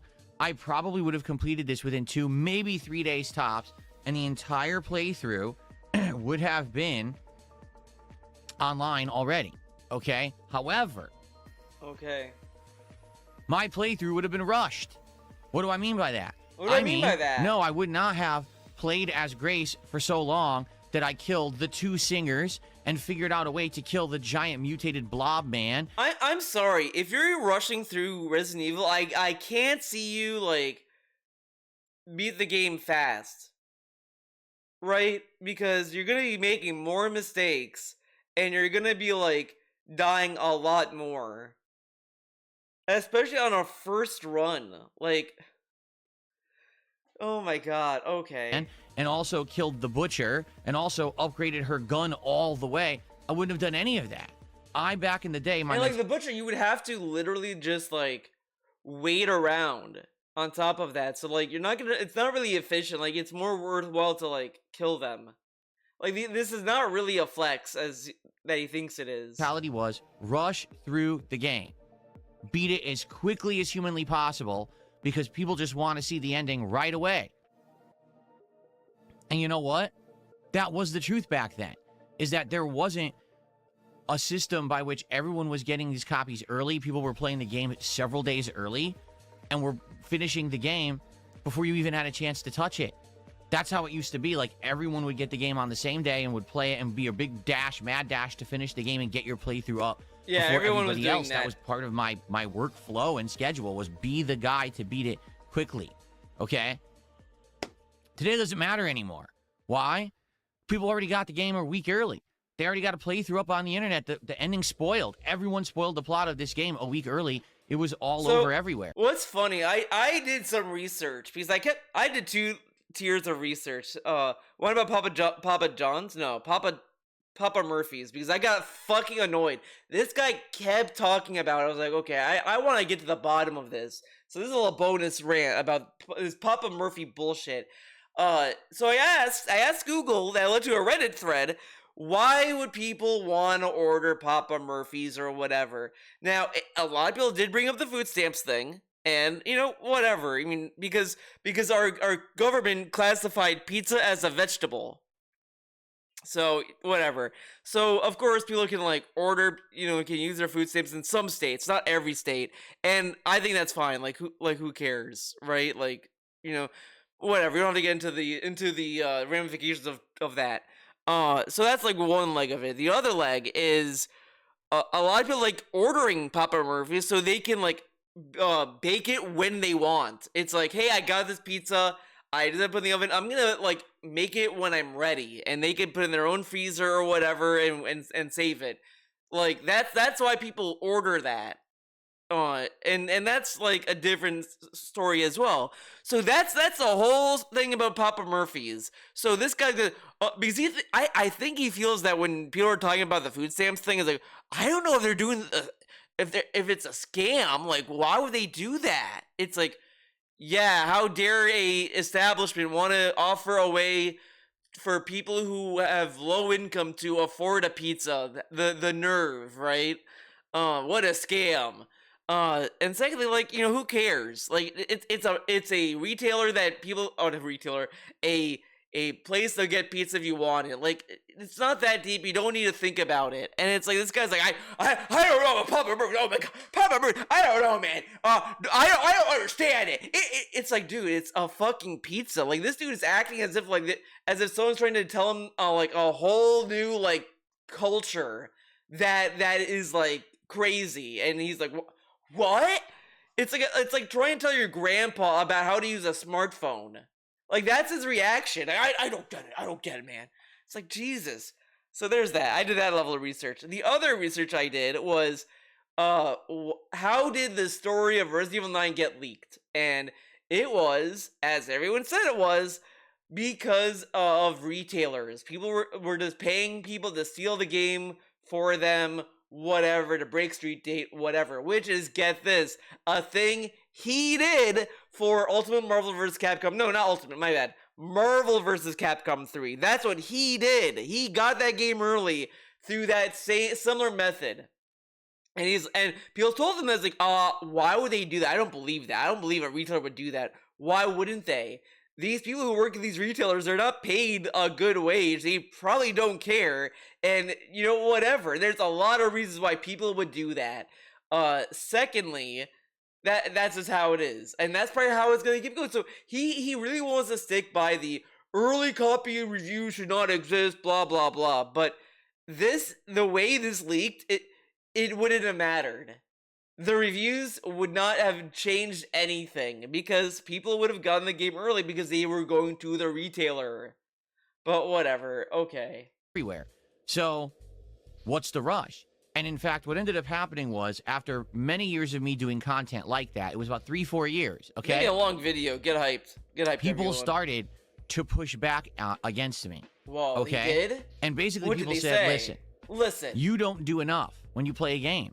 How can you actively and effectively review a game and say what its pros and cons are, what the best parts and worst parts are, when you're not seeing half the game?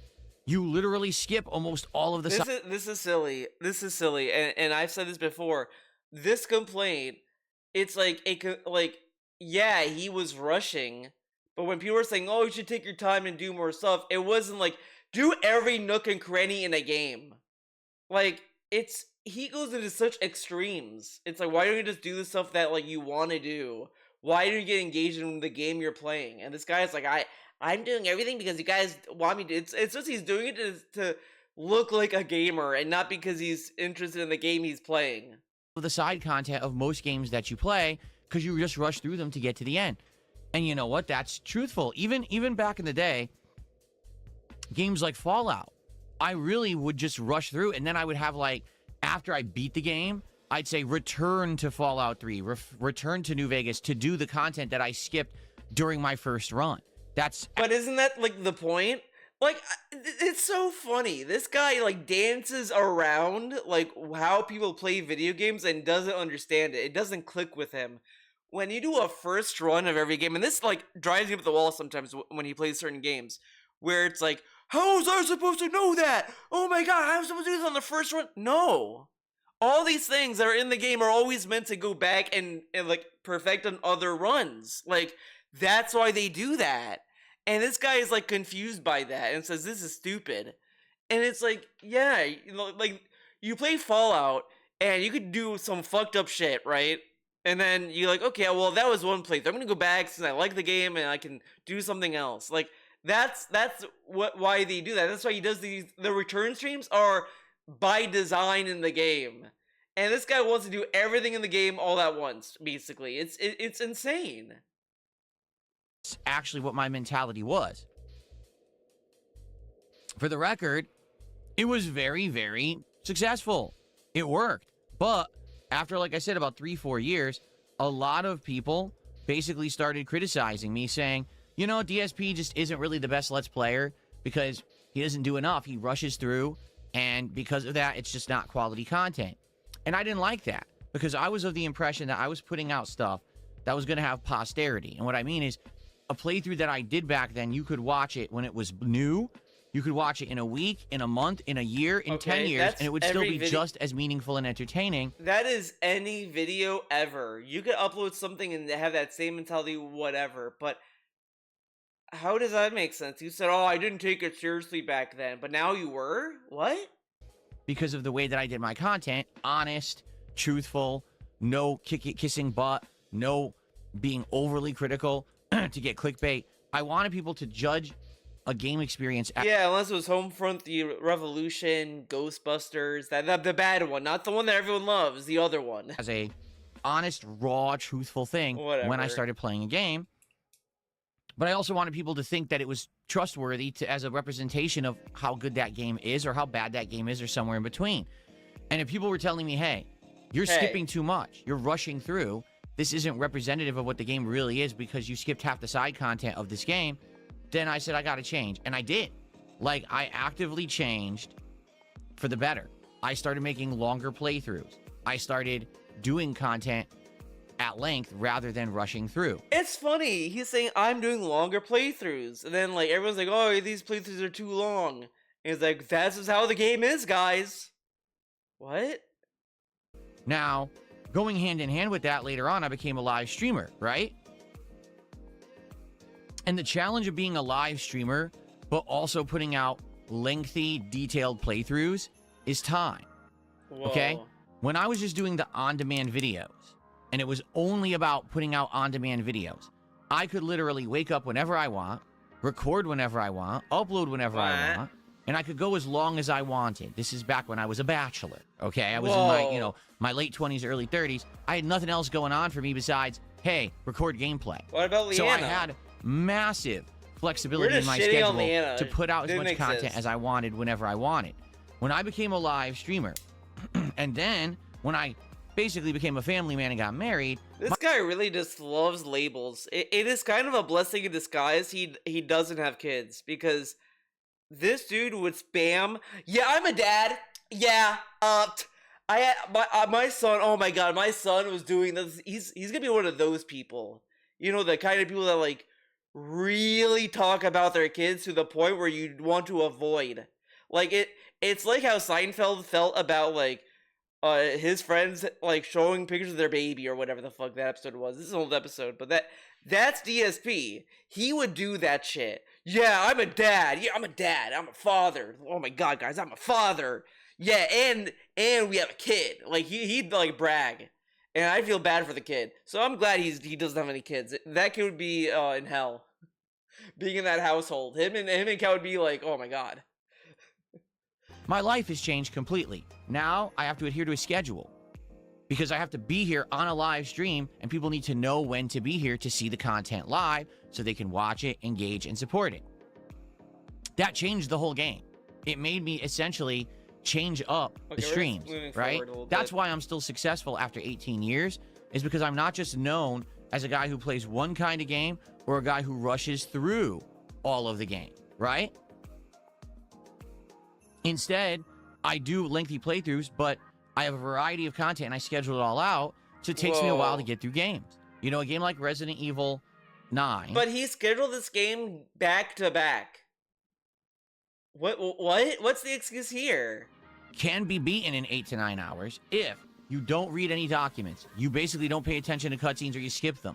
You know how to solve all the puzzles already. You're just rushing through, just doing bare minimum combat to get through. You're not searching. You're not solving the optional puzzles. You're not looking in optional areas. You're just doing the bare minimum. Oh my god, you could beat it in like 9 to 10 hours. That's true.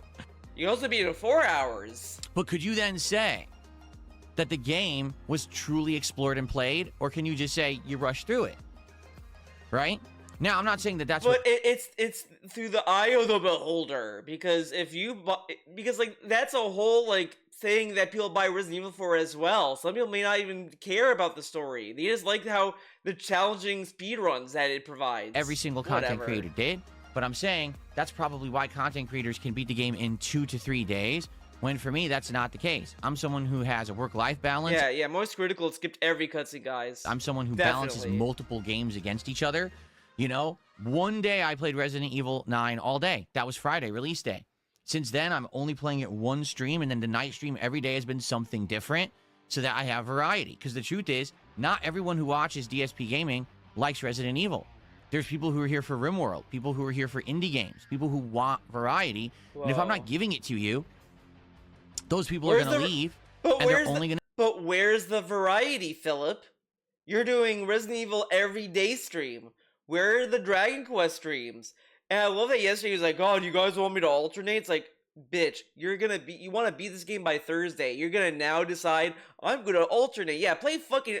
I was sitting there, like, watching the stream yesterday, or a little bit of it, thinking, yeah, play Dragon Quest on Wednesday. Yeah, do that. Yeah, I'm sure you're going to do that, right? Like, come on, he just wants to beat it this week. He's like, I'm not rushing. I just want to beat it this week. Only going to be here for the stuff they want, and that's going to be rare, right? Because I'm oh, it's Resident Evil week. Don't come back unless you want Resident Evil. But So it that's is the thing. Resident Evil I'm week. You're just playing it definitely every doing it day. very different from what most people do. All right. And the other thing is, some people are saying, well, other content creators will stream 8 to 10 hours straight. Yeah, and that's bad. Don't you? But it's you know what the other funny thing is? He made a huge announcement. I want to say Sunday, where he's like, "Oh, since you guys love Resident Evil, I'm gonna play it all week." And now he's like, "I'm a variety streamer. You guys don't want that." But you made this big announcement just because he wants to rush to the end. And I'm gonna be mean and say he is rushing through the game. That's why he wants to play back to back to back. Like, he doesn't want to stretch it out. And I will somewhat meet him halfway, in the sense that if he want to take his time, that's fine. But with everything, there is like a threshold, a tolerance, if you will, of how much it should take. Like, it should not take him like half the year to play Resident Evil 9, right? But he doesn't have to beat it in a week. Like, come on. Don't you understand that that's bad? That that's not good? That you're not, first of all, you're not supposed to be working 10 hours straight regardless at any job.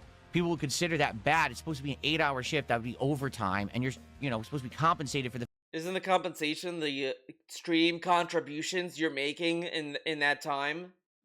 Hello? fact that you're overworking yourself. If you're a creator... Like, this is a very, like, liquid job, career to have. Like, you could overwork yourself, but you could also, like, mediate that.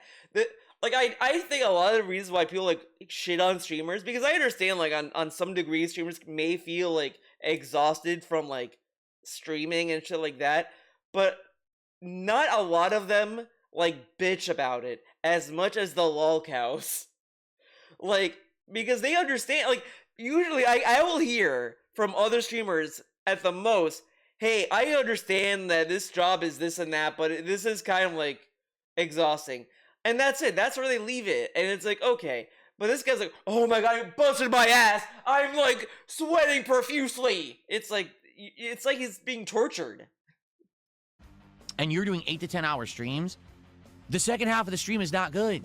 You're burnt out. You cannot sit here for 10 hours as a human. And you can be burnt out by doing stuff for 1 hour every day. Like, it doesn't matter. Like, you can do something with any amount of time.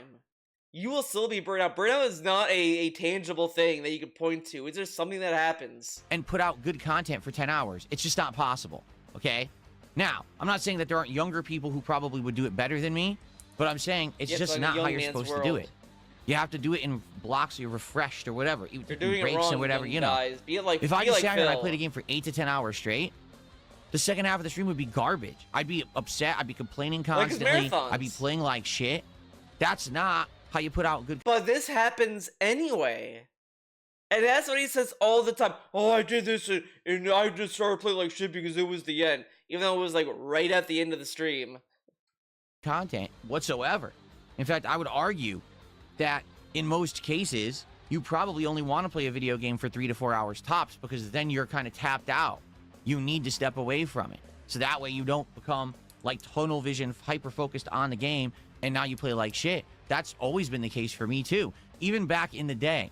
Again, when I used to record the videos offline and not stream, in the middle of the day, I would literally walk away and take breaks for like an hour or more to refresh myself before I came back to continue on with the big marathon recording that I would do on release day. But, you know, he's sitting there thinking that these people who sit there for 9-10 hours, they're not taking breaks either. Like, it's a 24-hour day. If this is their job, they have like 24 hours to fuck around. Couldn't just sit there and record for 10 hours straight. That's ridiculous, you know? So I get what you people are saying, that people are, oh, well, other people stream 8 to 10 hours. Yeah, and that's bad. That's why when you watch their playthroughs, they didn't do all the content. That's why when you watch their playthroughs, they get burnt out. That's why, you know, those people who are big streamers who beat the game in 2-3 days, they're big streamers. They didn't have to fucking play the game. Get it? They could have shat on a toilet for 2 days and would have got the same viewership and the same attendance. Why did they play when you're actually trying to make a quality product for an audience that's going to have, again, posterity. Oh my god, this guy is so desperate to be an artistic guy, and he's not. He picked the most least artistic profession you could pick, and he's like, oh yeah, man, like I make meaningful stuff. Like, he thinks he's like Martin Scorsese, and he's like not that at all. check it out today, Oh my tomorrow, in a year, God. in a month. Because it's a valid playthrough, you have to do it right. You can't just rush through. You can't play it all in one sitting. That's fucking retarded. And the fact that people are brainwashed to think that today is exactly the same as back in the day when, again, everyone told me, you have to do it this way, you have to do it that way. I was like, but I'm different. My content's... But this makes, oh my God, this is insane. This is insane. There's no, like, logic. Because he was rushing it back in the day and people were telling him not to do that. And he's saying, well, I'm different, so that's why I didn't do it. And then he ended up doing it anyway. Like, this is, I guess this is him trying to, like, not blame the viewers. Because he used to always blame the viewers. You told me to play it this way, and now you don't like it? That's stupid. But this makes even less sense. Why not just, like, not bitch about how other people play the game then? I don't know. I don't know different. What to say. That's why I'm relevant, because I don't just chase trends. I don't do it how everyone else does it, and it pisses me. Yeah, Phil's so relevant. Everyone, like, when they talk about him, that's why they keep talking about 2016 when he fapped on camera. He's just that relevant, guys. Me off that people in 18 years later don't fucking get it. That I do things differently and it works, or I wouldn't be here. Okay. But he didn't do anything differently. He literally did nothing differently. Everything he did, other people did. Because if you complain about how he's doing something, he'll say, "Oh, well, other people do this, so now you think that, but when I do it, it's bad. That's stupid." But you just said that you do things differently, but you're doing everything that everyone else has done. Why did you buy a Shure mic? Why did you get the Devoom? Why do you have RGBs? I thought that was stupid and a distraction. Why do you have soundproofing foam behind you? I thought the one you had before was fine. Like, he shat on everything you saw here. And he's like, yeah, I did something different. No, you fucking didn't.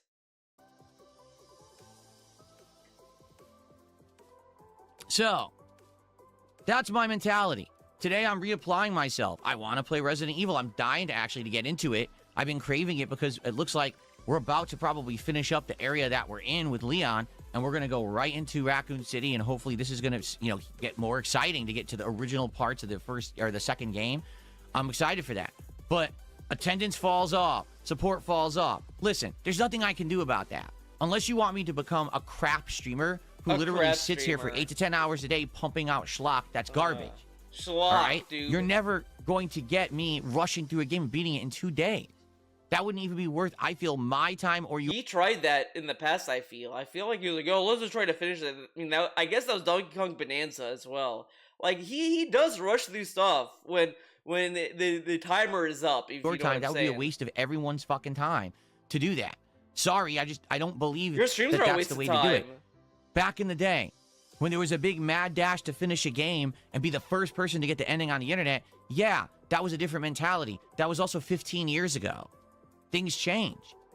But everyone just copies each other and trend chases and tries to do the same shit, and it's pathetic. I don't know why people... But how are they chasing trends, though?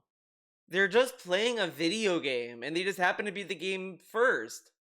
And again, this guy is kind of shitting on how people play these games. Like, come on. People just think that's the way to do it, because that's how everyone else does, so you're a peasant. You fucking just follow what you're told. Oh, this is it. This is, mindless. Mindless shit. They're not telling him that that's how he should play. They're just saying, like, that they're just criticizing that he's playing too long. I mean, literally, when I was trying to find that clip in the first video, he was, like, running to invisible walls and, like, doing nonsense. And he's like, oh, yeah, guys, like, this game is bullshit. Okay, man. I'm going to continue to play games at my pace so that I can put out good quality product that I can stand behind, And even yesterday, by the time that we were done with the 3.5 hours I was playing, I was exhausted. You saw I was making silly mistakes like, oh, here's a new mechanic where we're standing on glass, and I keep breaking the glass. He thinks that this was so funny, but, like, again, this was, like, right at the end of the stream. Of course he was gonna end. Like, this is stupid. That's time to step away. I can tell I'm burnt out for this session. I need to step away. Why didn't you say that about the elevator? Oh, no, it said when he was in the elevator with the shadow monster, he was like, oh, I was so observant that I didn't notice that I could press X or whatever the fuck to get out of the elevator. I was so observant. But why didn't he say, I was burnt out, guys. I was so tired. I was so tired. When was the elevator segment? If we can get to it. No, oh, wrong. Now redo the segment. No. Oh, Be God. intuitive. Maybe there should have been multiple ways to do that. Maybe either. What? See? I already got it. There may be other items. Okay, let's,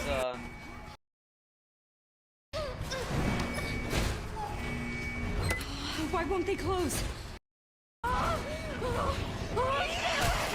No.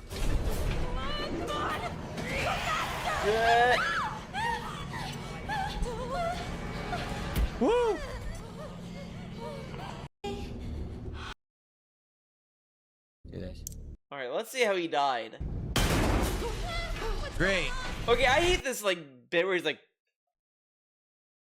That shit can, like, go to hell. Like, fuck off. Enough of this. Ridiculous. So many hours into the game, we're still hunted by the one thing? Fuck this thing. Kill it. Kill it. He's not even looking at the door. Enough of this. Bitch. He was so observant. Right. Like, you think this was supposed to be a boss fight? Oh my god. Get out of here! Yeah, this is supposed to be a boss fight. Oh.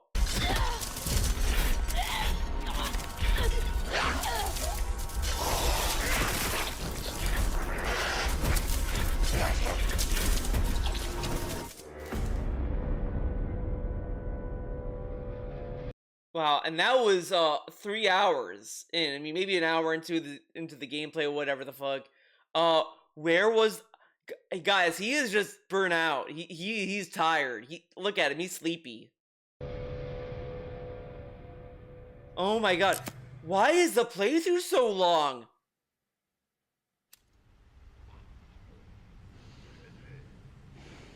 Jeez. Why is the playthrough so long? I don't understand. Guys, why is this video so long? Why is this an almost 2 hour long video? I don't understand. Way, I'll come back tomorrow refreshed. I'll do this properly rather than stand here for the next 10 minutes and fail miserably over and over and then rage because I'm tired, right? But man, that bit is so annoying. It's old. Find a new bit. I just feel like so many people on the internet today are they're just brainless. Brainless. They don't think. They just follow. Again, this is how DSP always sees the internet. He will always see everyone as stupid. He has said this in multiple videos in the past. Oh, the average YouTube viewer, a fucking dumb fuck, or whatever the fuck. He has always shed on people on the internet in general because he thinks they're all stupid. Like, it's so childish. Come on. They don't actually seek out content that's meaningful. They just trend chase or watch what's popular because it's popular. And then if someone does something differently, all you want to do is sit there and say you're doing it wrong. Well, no. Doing it differently. The reason why they're telling him he's doing it wrong is because he keeps bitching how long it's taken to get to Leon. He's like, oh, this is taking forever. And they're like, you're like taking too long. Like, it's in response to what he's doing. That's why they're saying that. Doesn't mean you're doing it wrong. There is an audience. Or else, guess what? I wouldn't be here. This wouldn't be my highest viewed playthrough in years if I wasn't doing something right. But the problem is, everyone expects you to be like the new trend. Well, I'm not, and I literally never have been. I'm not going to change myself to be the new trendsetter. Oh, look, I'm playing the game just like this guy did, just like this guy did. I don't give a fuck how they play it. He did that, though. I'm going to play it in a way that I feel I'm putting out something that's worth everyone's time. Or so you're not Bonk. wasting your time sitting here, seeing me fuck around in the game and just rush through it and skip everything. That's stupid.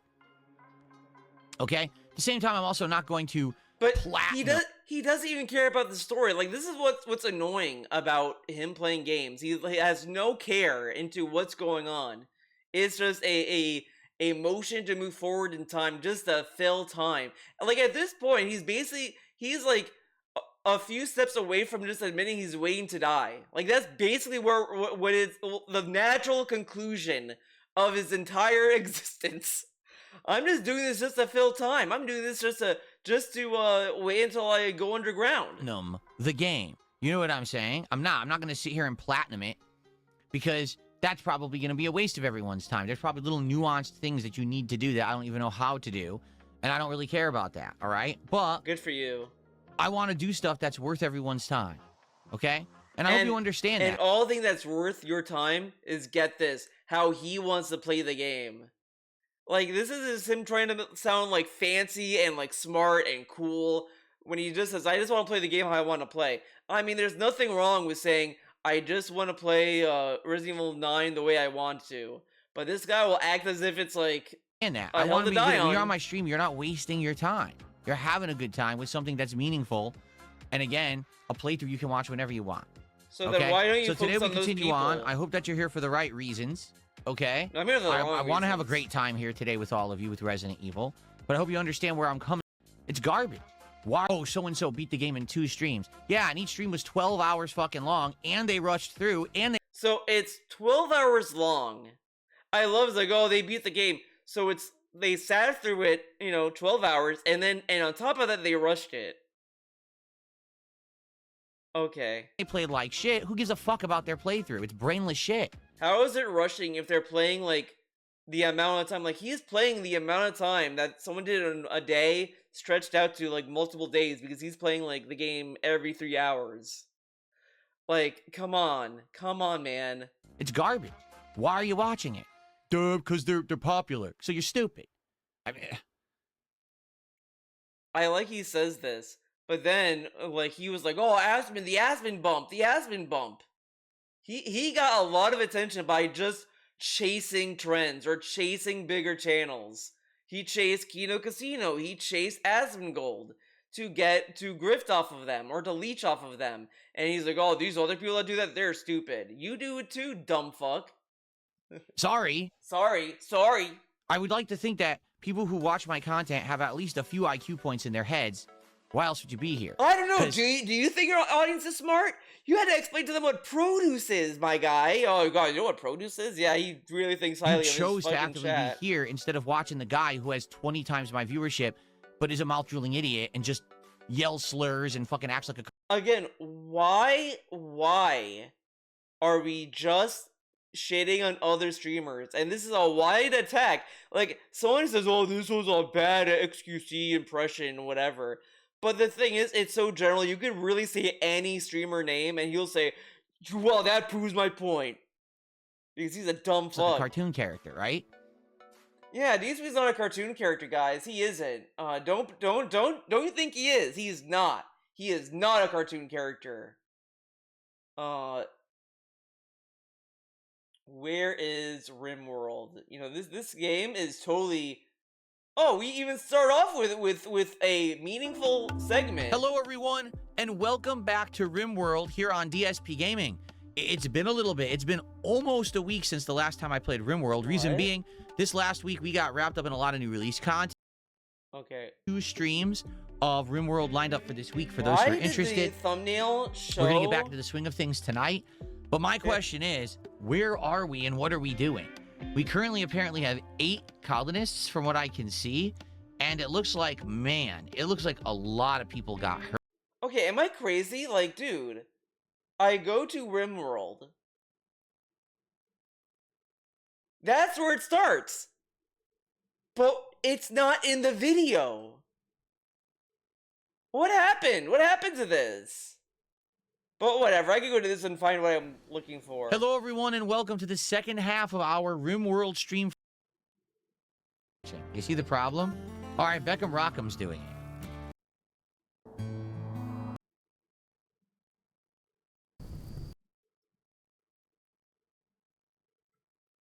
Is progress enough? Now. Oh. Look at this. Someone brought this in. Oh my god. Come on. Oh no.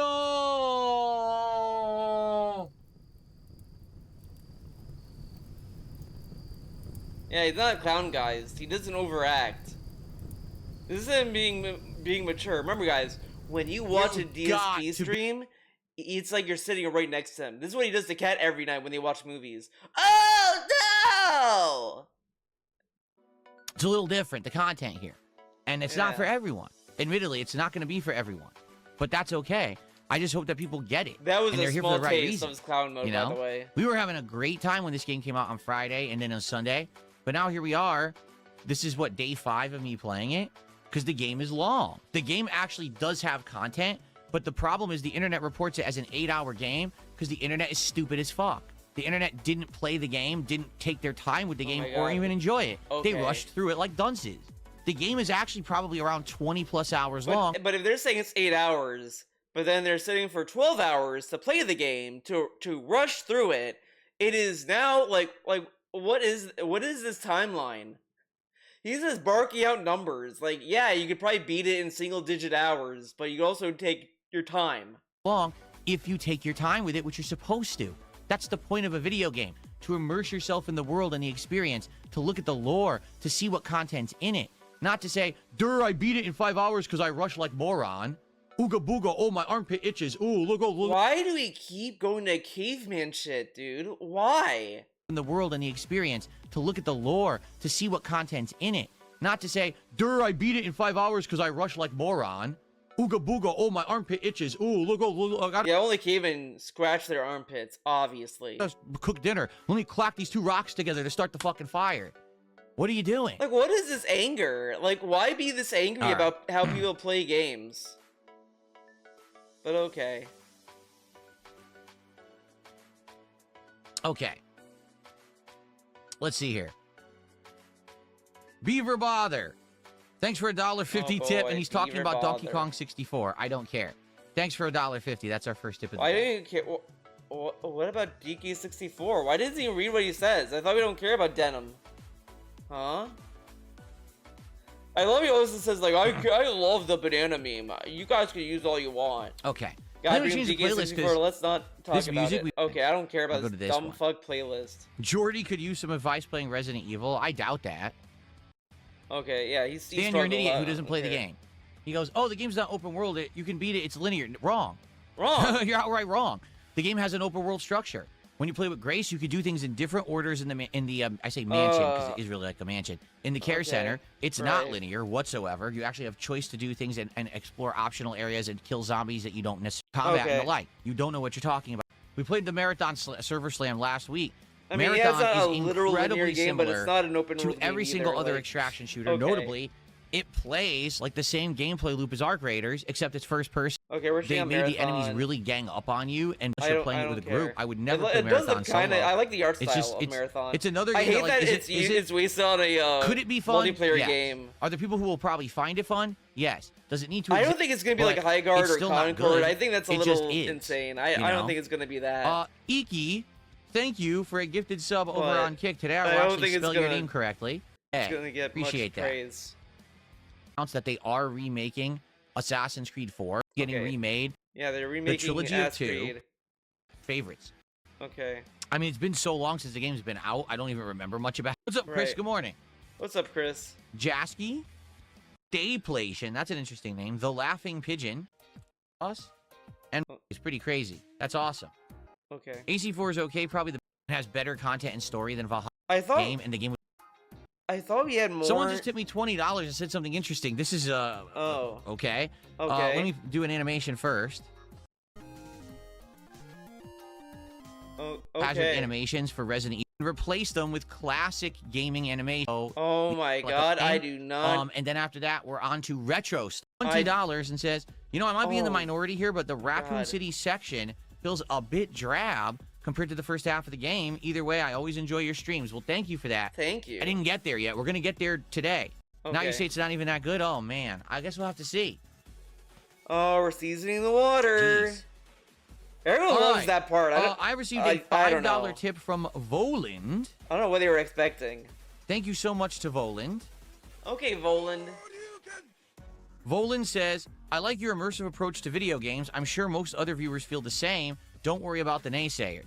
Yeah, what you will find, I feel, you can disagree, is that people who Alan says, I like your immersive I just kind of wanted to read that. Immersive approach to video games of mine, unlike me, who gets, what, a few hundred viewers a stream, maybe 1,000 or more views on a video on demand, can still make a good living. Much better than most people of my Wait, style. Most other viewers feel the same. Don't worry about the naysayers. Yeah, what you will find, I feel, you can disagree, is that people who actually are fans of my style, they're immersed and they want to watch the whole playthrough, and they watch it at their own pace, but they will get through it, and then they come by and they'll hang out and support That's when they any can. Let's Again, player. that's why someone like me, who Oh my god, this gets is not... what, a few hundred viewers a stream, There are others. maybe There are other people that upload like their entire playthrough and this and that. 1,000 or more views on a video on demand, can still make a good living. Much better than most people of my size and stature, that's for sure. He does the brag, People guys. appreciate that I've been around for 18 years. I've honed my craft, and I got to the point where Isn't giving him money and supporting him because he's been around kind of the same mentality as following and supporting people who are popular for the sake of being popular? It's kind of the same thing, right?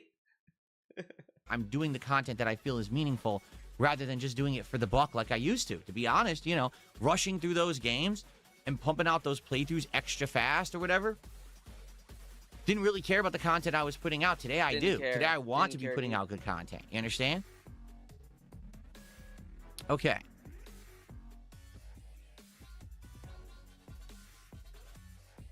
How do I feel about the game being more open worldish in Resident Evil 9? I like it. Okay. We do a whole side area and there's nothing there. Bunch of enemies, but then there's good rewards. Like we've seen equipment and upgrades and, you know, slow to understand it. And then as soon as I kind of clicked and I figured out how to play with him, I started liking the game a lot more again. And that's exactly what happened with Grace too. Like at first I was like, oh, it's just sneaking around. It's not interesting. But then when I got better at it, I started. Oh my god. Yeah, you get better skills and the game gets good. Wow, crazy. Eddie Chill, who gives two fucks? Who gives two fucks? No, really, Eddie why would Chill? you even type that in my chat? Who gives two fucks about documentaries? No one gives a shit. Yeah, I'm bad. It's going to rehash the same fucking territory. Right.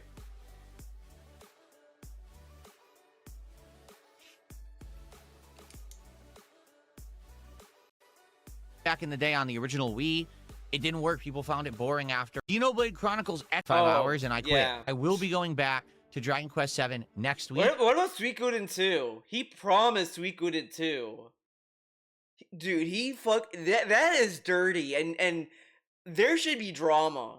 Yeah, there should be drama about this, because he played Suikoden 1 and kept saying, guys, if we can get support, I'll play 2. I'll play it. I'll play 2. Just support the playthrough. He gets all the support he's asking for for him to play 2, drops it off a cliff. Yeah, what about Suikoden 2? And again, he didn't like wage quit. It was literally just say, "Oh, new games are coming out. Put it on hiatus." You got to see it starred pretty hard. And balancing that again with Hollow Knight until one of them finishes. It looks like I'll probably finish Hollow Knight in a stream or two. And then we'll see what's next. But the truth is that we have a lot of indie games now that we can check out as a result of last night's. I love he keeps telling us we love indie games, we love RPGs, we love JRPGs, but we also hate stream those where we things. checked out so much content. It was really cool. Thank you to anyone who's on that stream too. And then sucked, later by the on way. this month, second half Didn't even of play a March, game. there's a lot going on with new releases. For example, Sick Commando, I may or may not. We'll have to see. Alex is dropping in Street Fighter 6 on March 17th. We're Then really we gonna have play Crimson Alex? Desert on March 9th. I thought you hated Alex. Okay. Huh? And at the end of the month, we get the Life is Strange reunion game and Screamer, which is a unique driving game. Pick your We're eyebrows. good. And that's. Yeah, we're good. Thank you so much. Thank you so Conversion in a much. few Thank days. you. I hate thank you, by the way. Thank you is as bad as bye bye. $1.16 from him.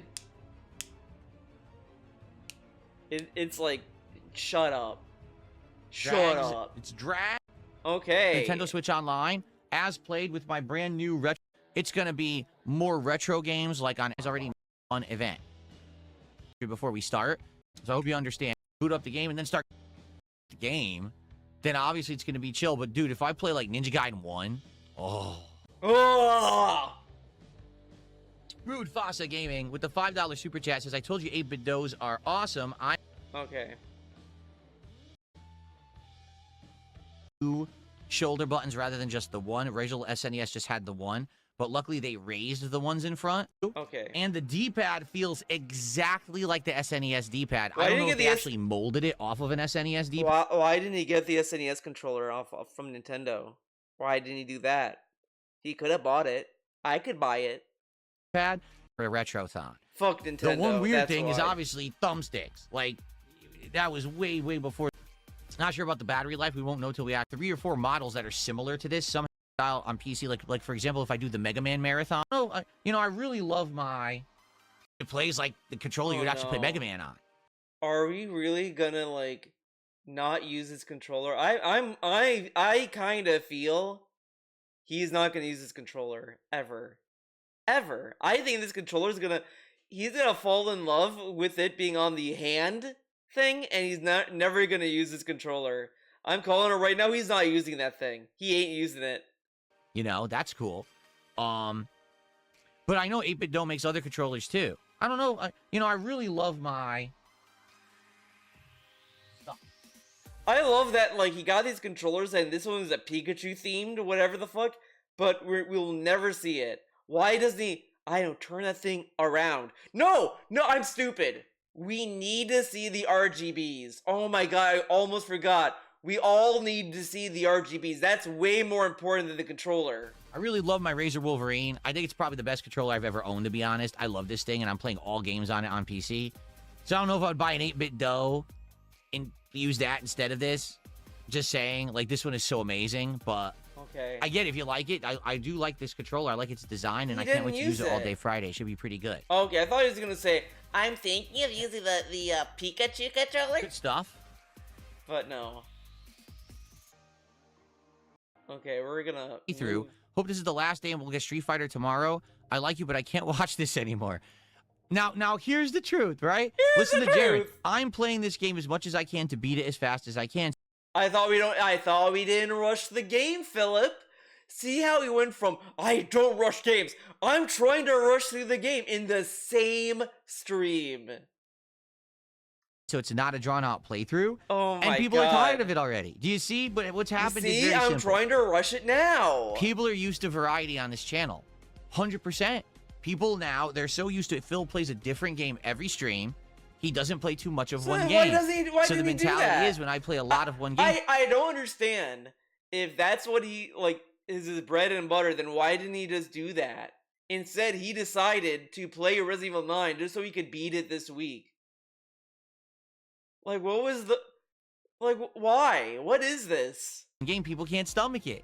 I get it. That's why I do the variety I do, but that's also why it takes me so much longer to beat games. But you're not doing that I'm balancing, now! And people like that variety structure. Oh my god. So, the way we're doing it is like this. Today, the daytime stream is Resident Evil Requiem. We're going to see how far we can get. Tonight, it's RimWorld returning, and it's going to be a very stressful RimWorld stream. Fuck RimWorld. We're in a situation where we have to fight a bunch of robots, and we're not really well equipped to fight them.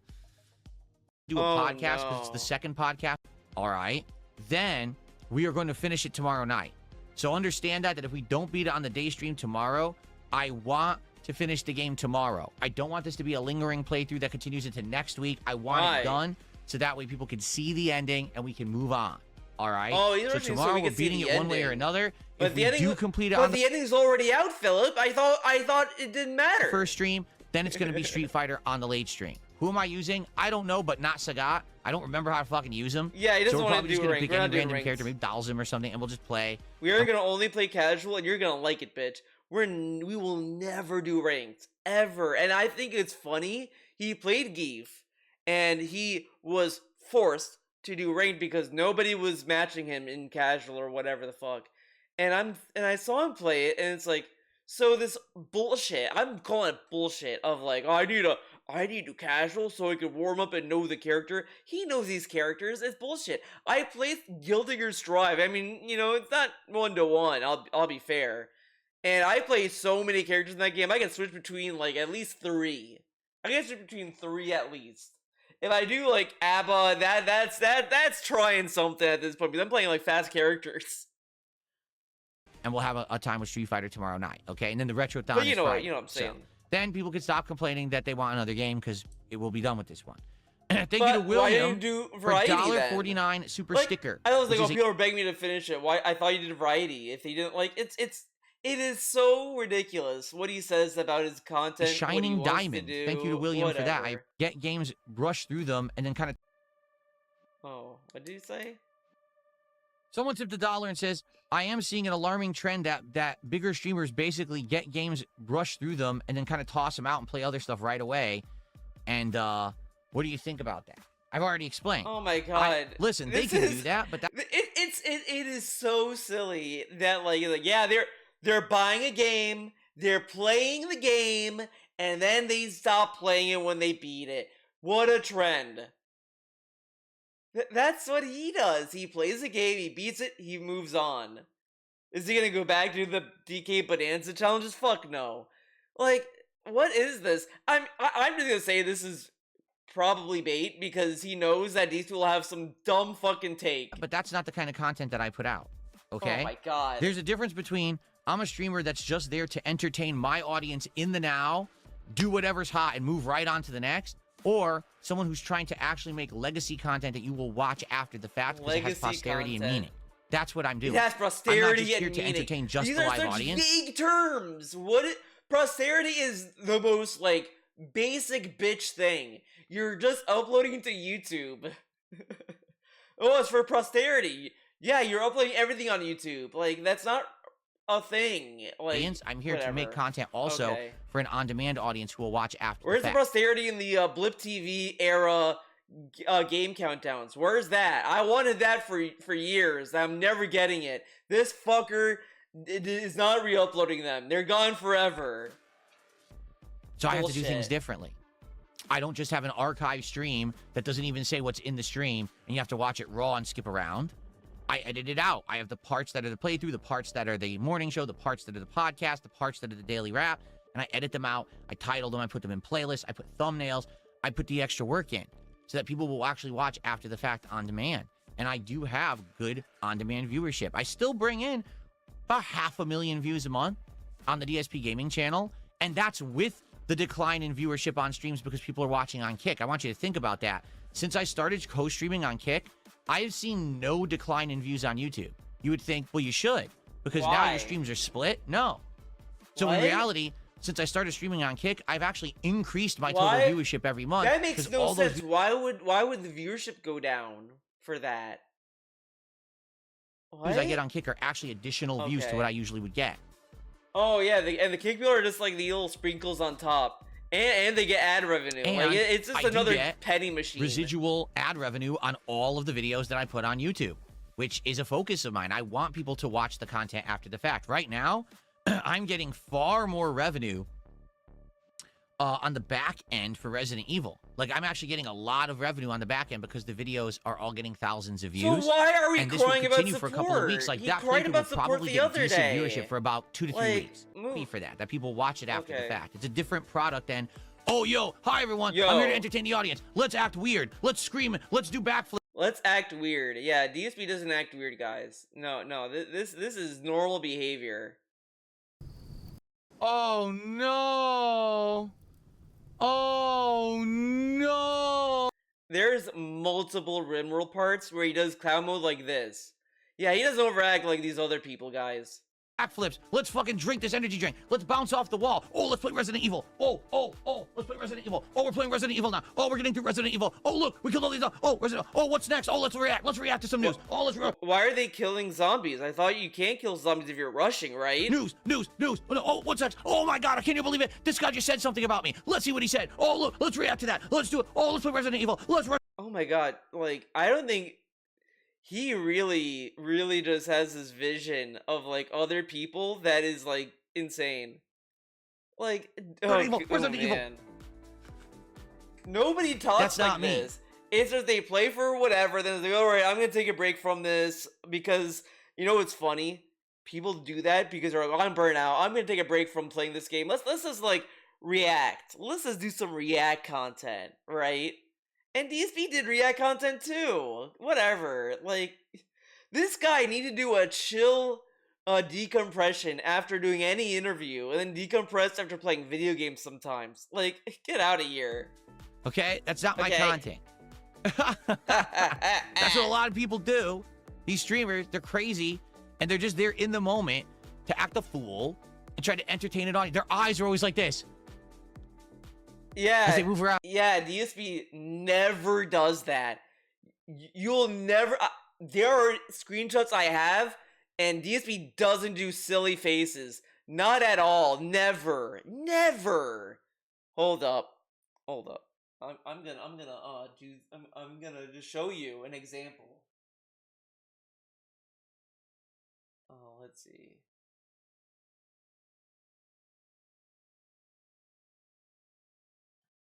This might like explode. The computer may explode if I do this, but I'm gonna take the risk for you guys.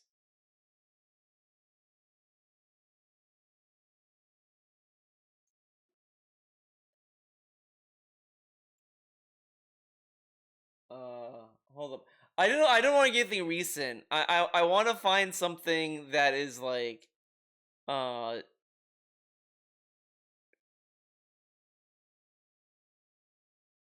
Oh my god. Some of these are very old, but I want to like. Do they even? Oh man. Okay, this will do. Fuck it. Yeah, Phil never did this. He never did this. This never happened.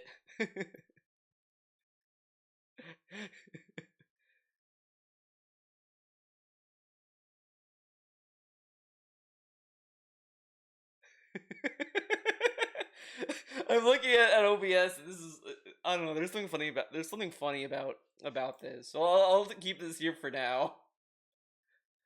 He never did this, by the way. He never did. Okay, this is actually kind of a funny face too. But he has done this just as much as anyone else. Come on. Whatever. You know me. I've always been real. I've always been myself. I'm not a cartoon character. I'm not acting. The one time I would say I ever acted was back in the day, the commentary when I was playing a game. I would always try to say something risque to get a rise out of the audience. But outside of that, I've been a legit person myself for a long time now, over a decade. Yeah, being the real me on the internet and making the content that I want to make and being successful at it. And I'm happy for that. Yeah, so thank you for that, for supporting the stream shows realness. Really. Why? Now, listen to this retarded statement. You don't sound jealous at all. Crying. Who the fuck is jealous? I don't want to be like that. It's crying laughter, I think, whatever. At all. I have no desire to be a fake cartoon character. I don't think it's jealousy. I just think he just wants to feel good about himself. It's just him to like jerk himself off. Again, he can't focus on his own positivity without putting down others. Like, why talk about other streamers and how they do their content, right? When he's like, you should leave me alone. Why are you, like, shitting on how I do my streams, man? And I get it. These people are big streamers. Like, dude, shut up. Who cares? Like, move on. Bouncing off the fucking walls to satisfy an audience of young people who have ADD. I don't give two shits. That audience means nothing. I want to put out content he that's called his meaningful chat for people ADD, who have by the fucking way. brains, who are have an IQ above 50, and who actually want to see something meaningful. When you watch my Resident Evil 9 playthrough, I want you to laugh. I want you to cry. Yeah, I do. I want you to cry at the parts that I suck at. But at the end of the day, when I beat the game, I want you to have gotten a good representation of what the game is, so you can judge for yourself if that's a good game, bad game, or somewhere in between. All right? That's my goal. Oh my god, this song, it sounds like a commercial. I laughed at the stream and I fucking, no, that's not what it's about for me. I don't know what commercial it would be, though. Okay. Are we done? Because this is like 2 hours long. All over. Captain Psycho says, I watch your stuff on demand most of the time. I'm usually working when you're streaming. And I know that. Listen, my longevity and equally they enjoy the content. That means something to me. That's why I go that extra mile to curate that content to make sure every day live you're streaming. And I know that. Listen, my longevity speaks volumes. Right? It does. The fact that I'm still here and I'm still relevant and I have an audience that watches me every day live, but I also have an audience that watches this stuff on demand and equally they enjoy the content. That means something to me. That's why I go that extra mile to curate that content to make sure that it is. What is he curating? It's like I can believe like a director or an editor or whatever say, yeah, I'm curating the movie to really highlight like the stuff about the movie, whatever, blah blah blah. And this is like, yeah, I'm curating my content, and it's just Start record. Okay, let's fuck around for an hour. Stop record. Upload that. That's his game plan. I guess he curates the begging. He begs in between the parts. That part's for the trolls and the people who are there live. I guess that's why he does it. That the people that are there live love it, and then the recording is not that because they don't like begging.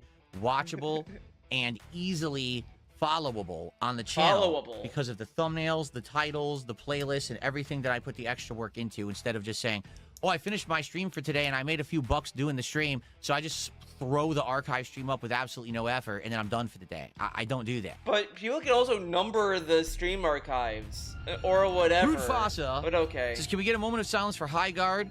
Got the big D main event reveal spot at Game Awards, and they already said, nah, that's our about the game. The characters are all combinations made. The fact that they invested that much money in it means the people who have money are morons and don't. Right. They're not gamers, okay? They're not gamers. Those two groups are not gamers. They're not. They benefit from games. They exploit games for profits, but they're not money chasers. DSP is not They only care about making the almighty dollar. They don't care about putting out a meaningful product that has longevity, that has, you know, cultural relevance. They don't care about any of that. They just, relevance. how do I make the most profit? Well, it's not working anymore. You're chasing trends. You're trying to do copycat, content. No one cares. No one's going to buy that content anymore. Marathon very likely is the next to fail, and that comes out tomorrow. Likely that's the next to fail. Because again, it's just trend chasing. It's literally a game that doesn't have to exist and doesn't really innovate. Well, whatever. We'll see. Caterade, thank you for $2. He says, I wish you could get sponsored. You deserve it. Caterade, I'll just say this. No, he doesn't. He literally factually does not deserve it. He doesn't want it. He's morally against sponsorships. But at the same time, the trolls prevent him from getting them. Make sense. I'm happy that I'm not sponsored, because if I was sponsored, number one, I probably would have to change myself. And what I mean by that is the people who get those sponsorships aren't really honest. Yeah, like DSP. And you might say, well, the fucking spawn seats is the example of that. He banned a viewer for saying, oh, spawn seats are made in China. And DSP's like, I had to ban you, man. I can't have you shitting on my sponsor. What do you want me to do? And all this other shit. Like, he's part of the problem. Are you shit talking all people with sponsors? No. But I want you to think about this, okay? Think about this. Okay, I'm thinking, Phil. The moment that someone gets a sponsorship and then actually is honest about the product that they're sponsored by, they lose the sponsorship, or they're going to lose future opportunities. So even if they are, I want you to think about the temptation of taking a sponsorship and not being positive, right? Like, you're always going to want to be. But, there is, like, a gray area in some of these cases. Like, some people have been honest and be sponsored. Like, it's just, there are bad actors, and there are people who are, like, shills and will say whatever. I mean, that's just the name of the game. But, like, again, at the end of the day, it depends on who you trust and what videos you're watching, whatever. But he's, like, blanket blaming this and that. But DSP is the most stereotypical guy that would take a sponsorship and completely do a 180 and oversell the product he's shilling out for.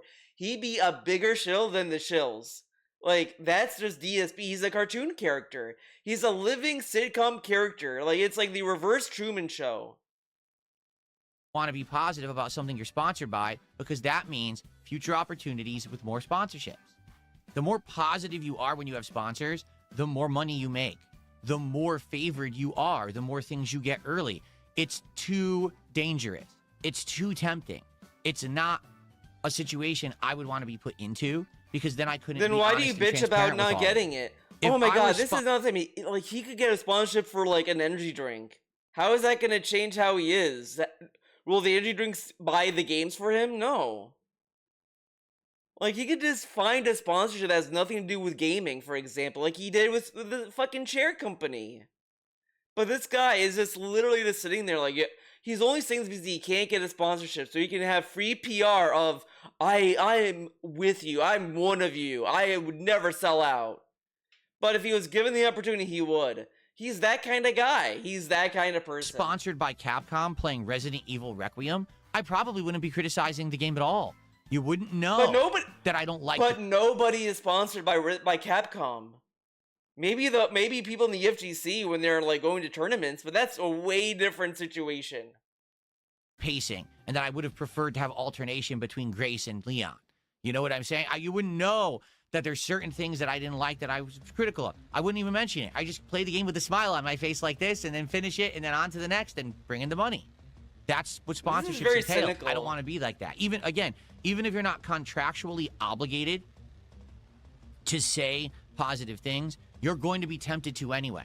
Or you're going to be tempted to hold back on your criticisms so that you can continue to be in the good graces of these companies who are sponsored. But I just find it funny he's saying this as if everyone who does these sponsorships are all like corrupt or whatever. And you know, obviously some sure are, why not, right? But what about the ones that stood up, right? He never once praised the people who took a sponsorship from Disney, I think, and then it was like, yeah, the contract says to be positive only. This is bullshit. What about those people? Like, they stood up against what the sponsorship was telling them to do, and they didn't, like, get mass exits from other opportunities either. Like, they were able to continue. But whatever. Sponsoring you. I don't want to be in that position ever. I don't. I had opportunity to do it back in the day. As soon as I got big on YouTube, I started getting opportunities. People were offering me things. And he PR did it. companies were reaching out, hey, we want to sign you up and do this and do that. And I ignored them all. No, I just wanted. I did Sumo Lounge, but I ignored them.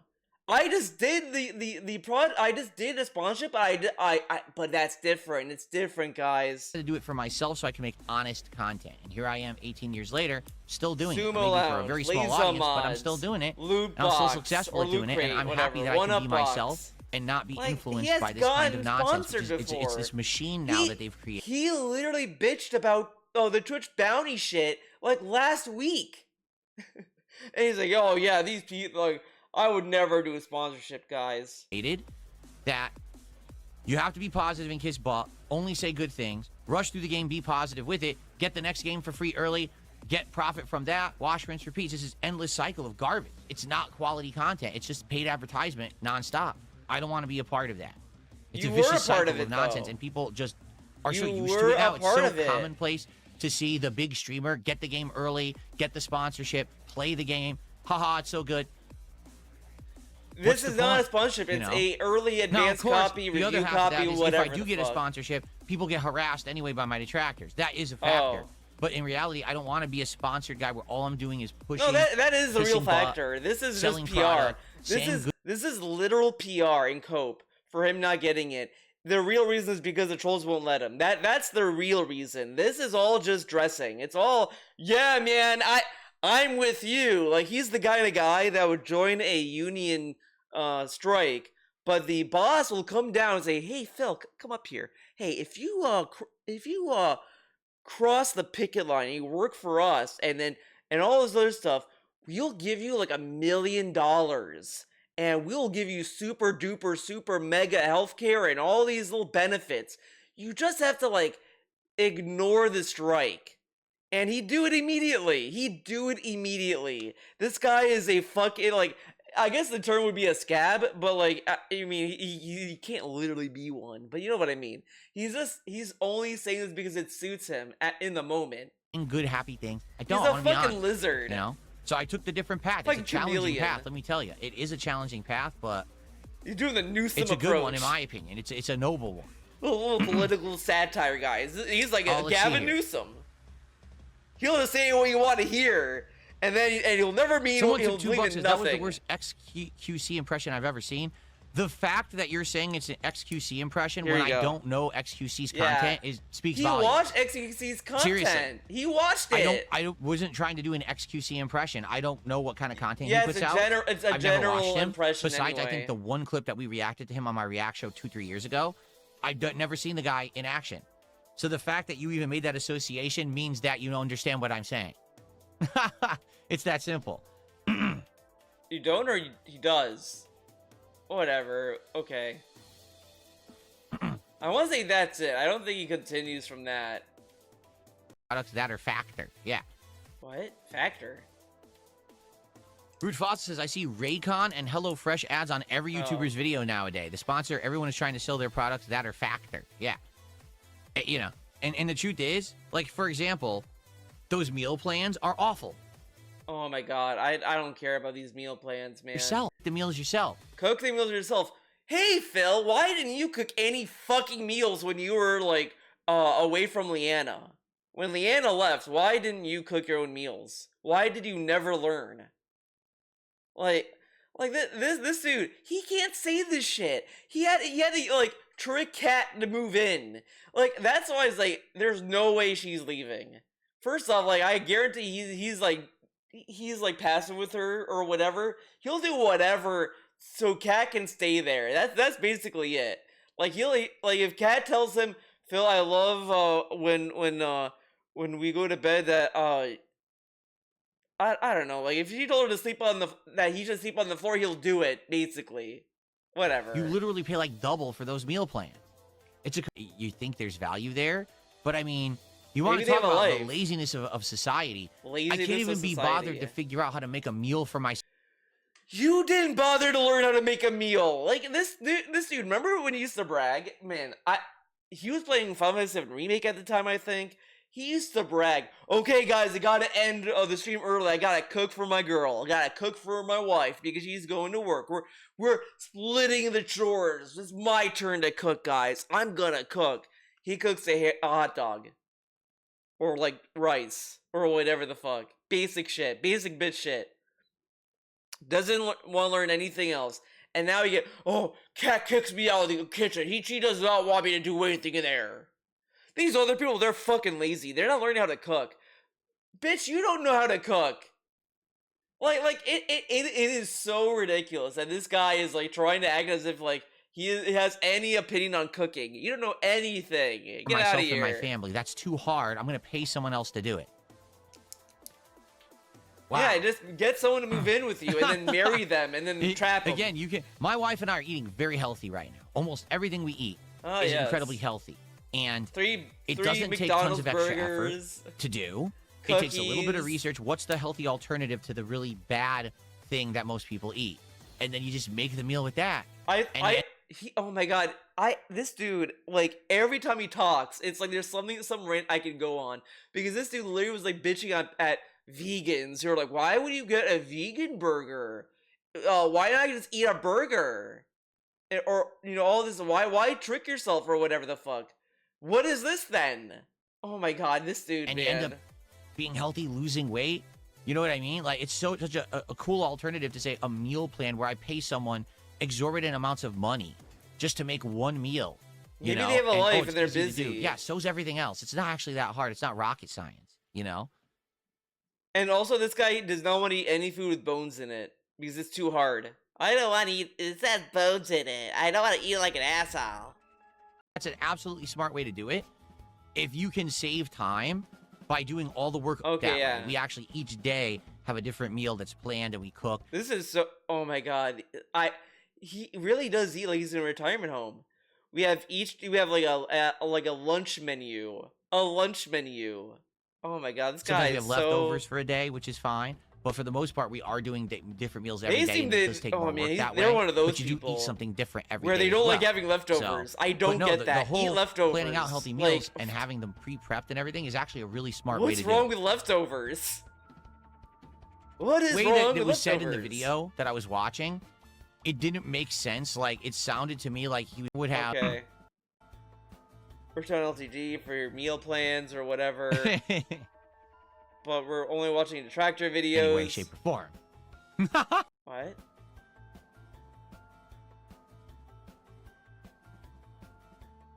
Am I saying he's actually smart? Oh, no, he's not smart in any way, shape, or form. Okay, we're shitting on his intelligence. My studio. I could adjust it on the fly to hear it. Okay, cool. Ka. All right, I'm assuming we're done here. Let's see what he ended on. On the planet, and then I can't make any more food, so we have to go out there and risk it all. And I don't think we're well equipped to fight. I almost thought he was talking about like his dinner. I thought he was talking about dinner tonight. We're running out of food. We gotta go out. Oh my god. Hold on. Take a break for dinner. I'm starving, so I can't wait to eat. Tonight on the late stream, it is the continuation of RimWorld, and this might be very well, hold on. This could be very well one of the most of Okay. robotic. So we have to. So you just end on $1.26. $126. What a great stream. What a great stream. What is the name of the last part?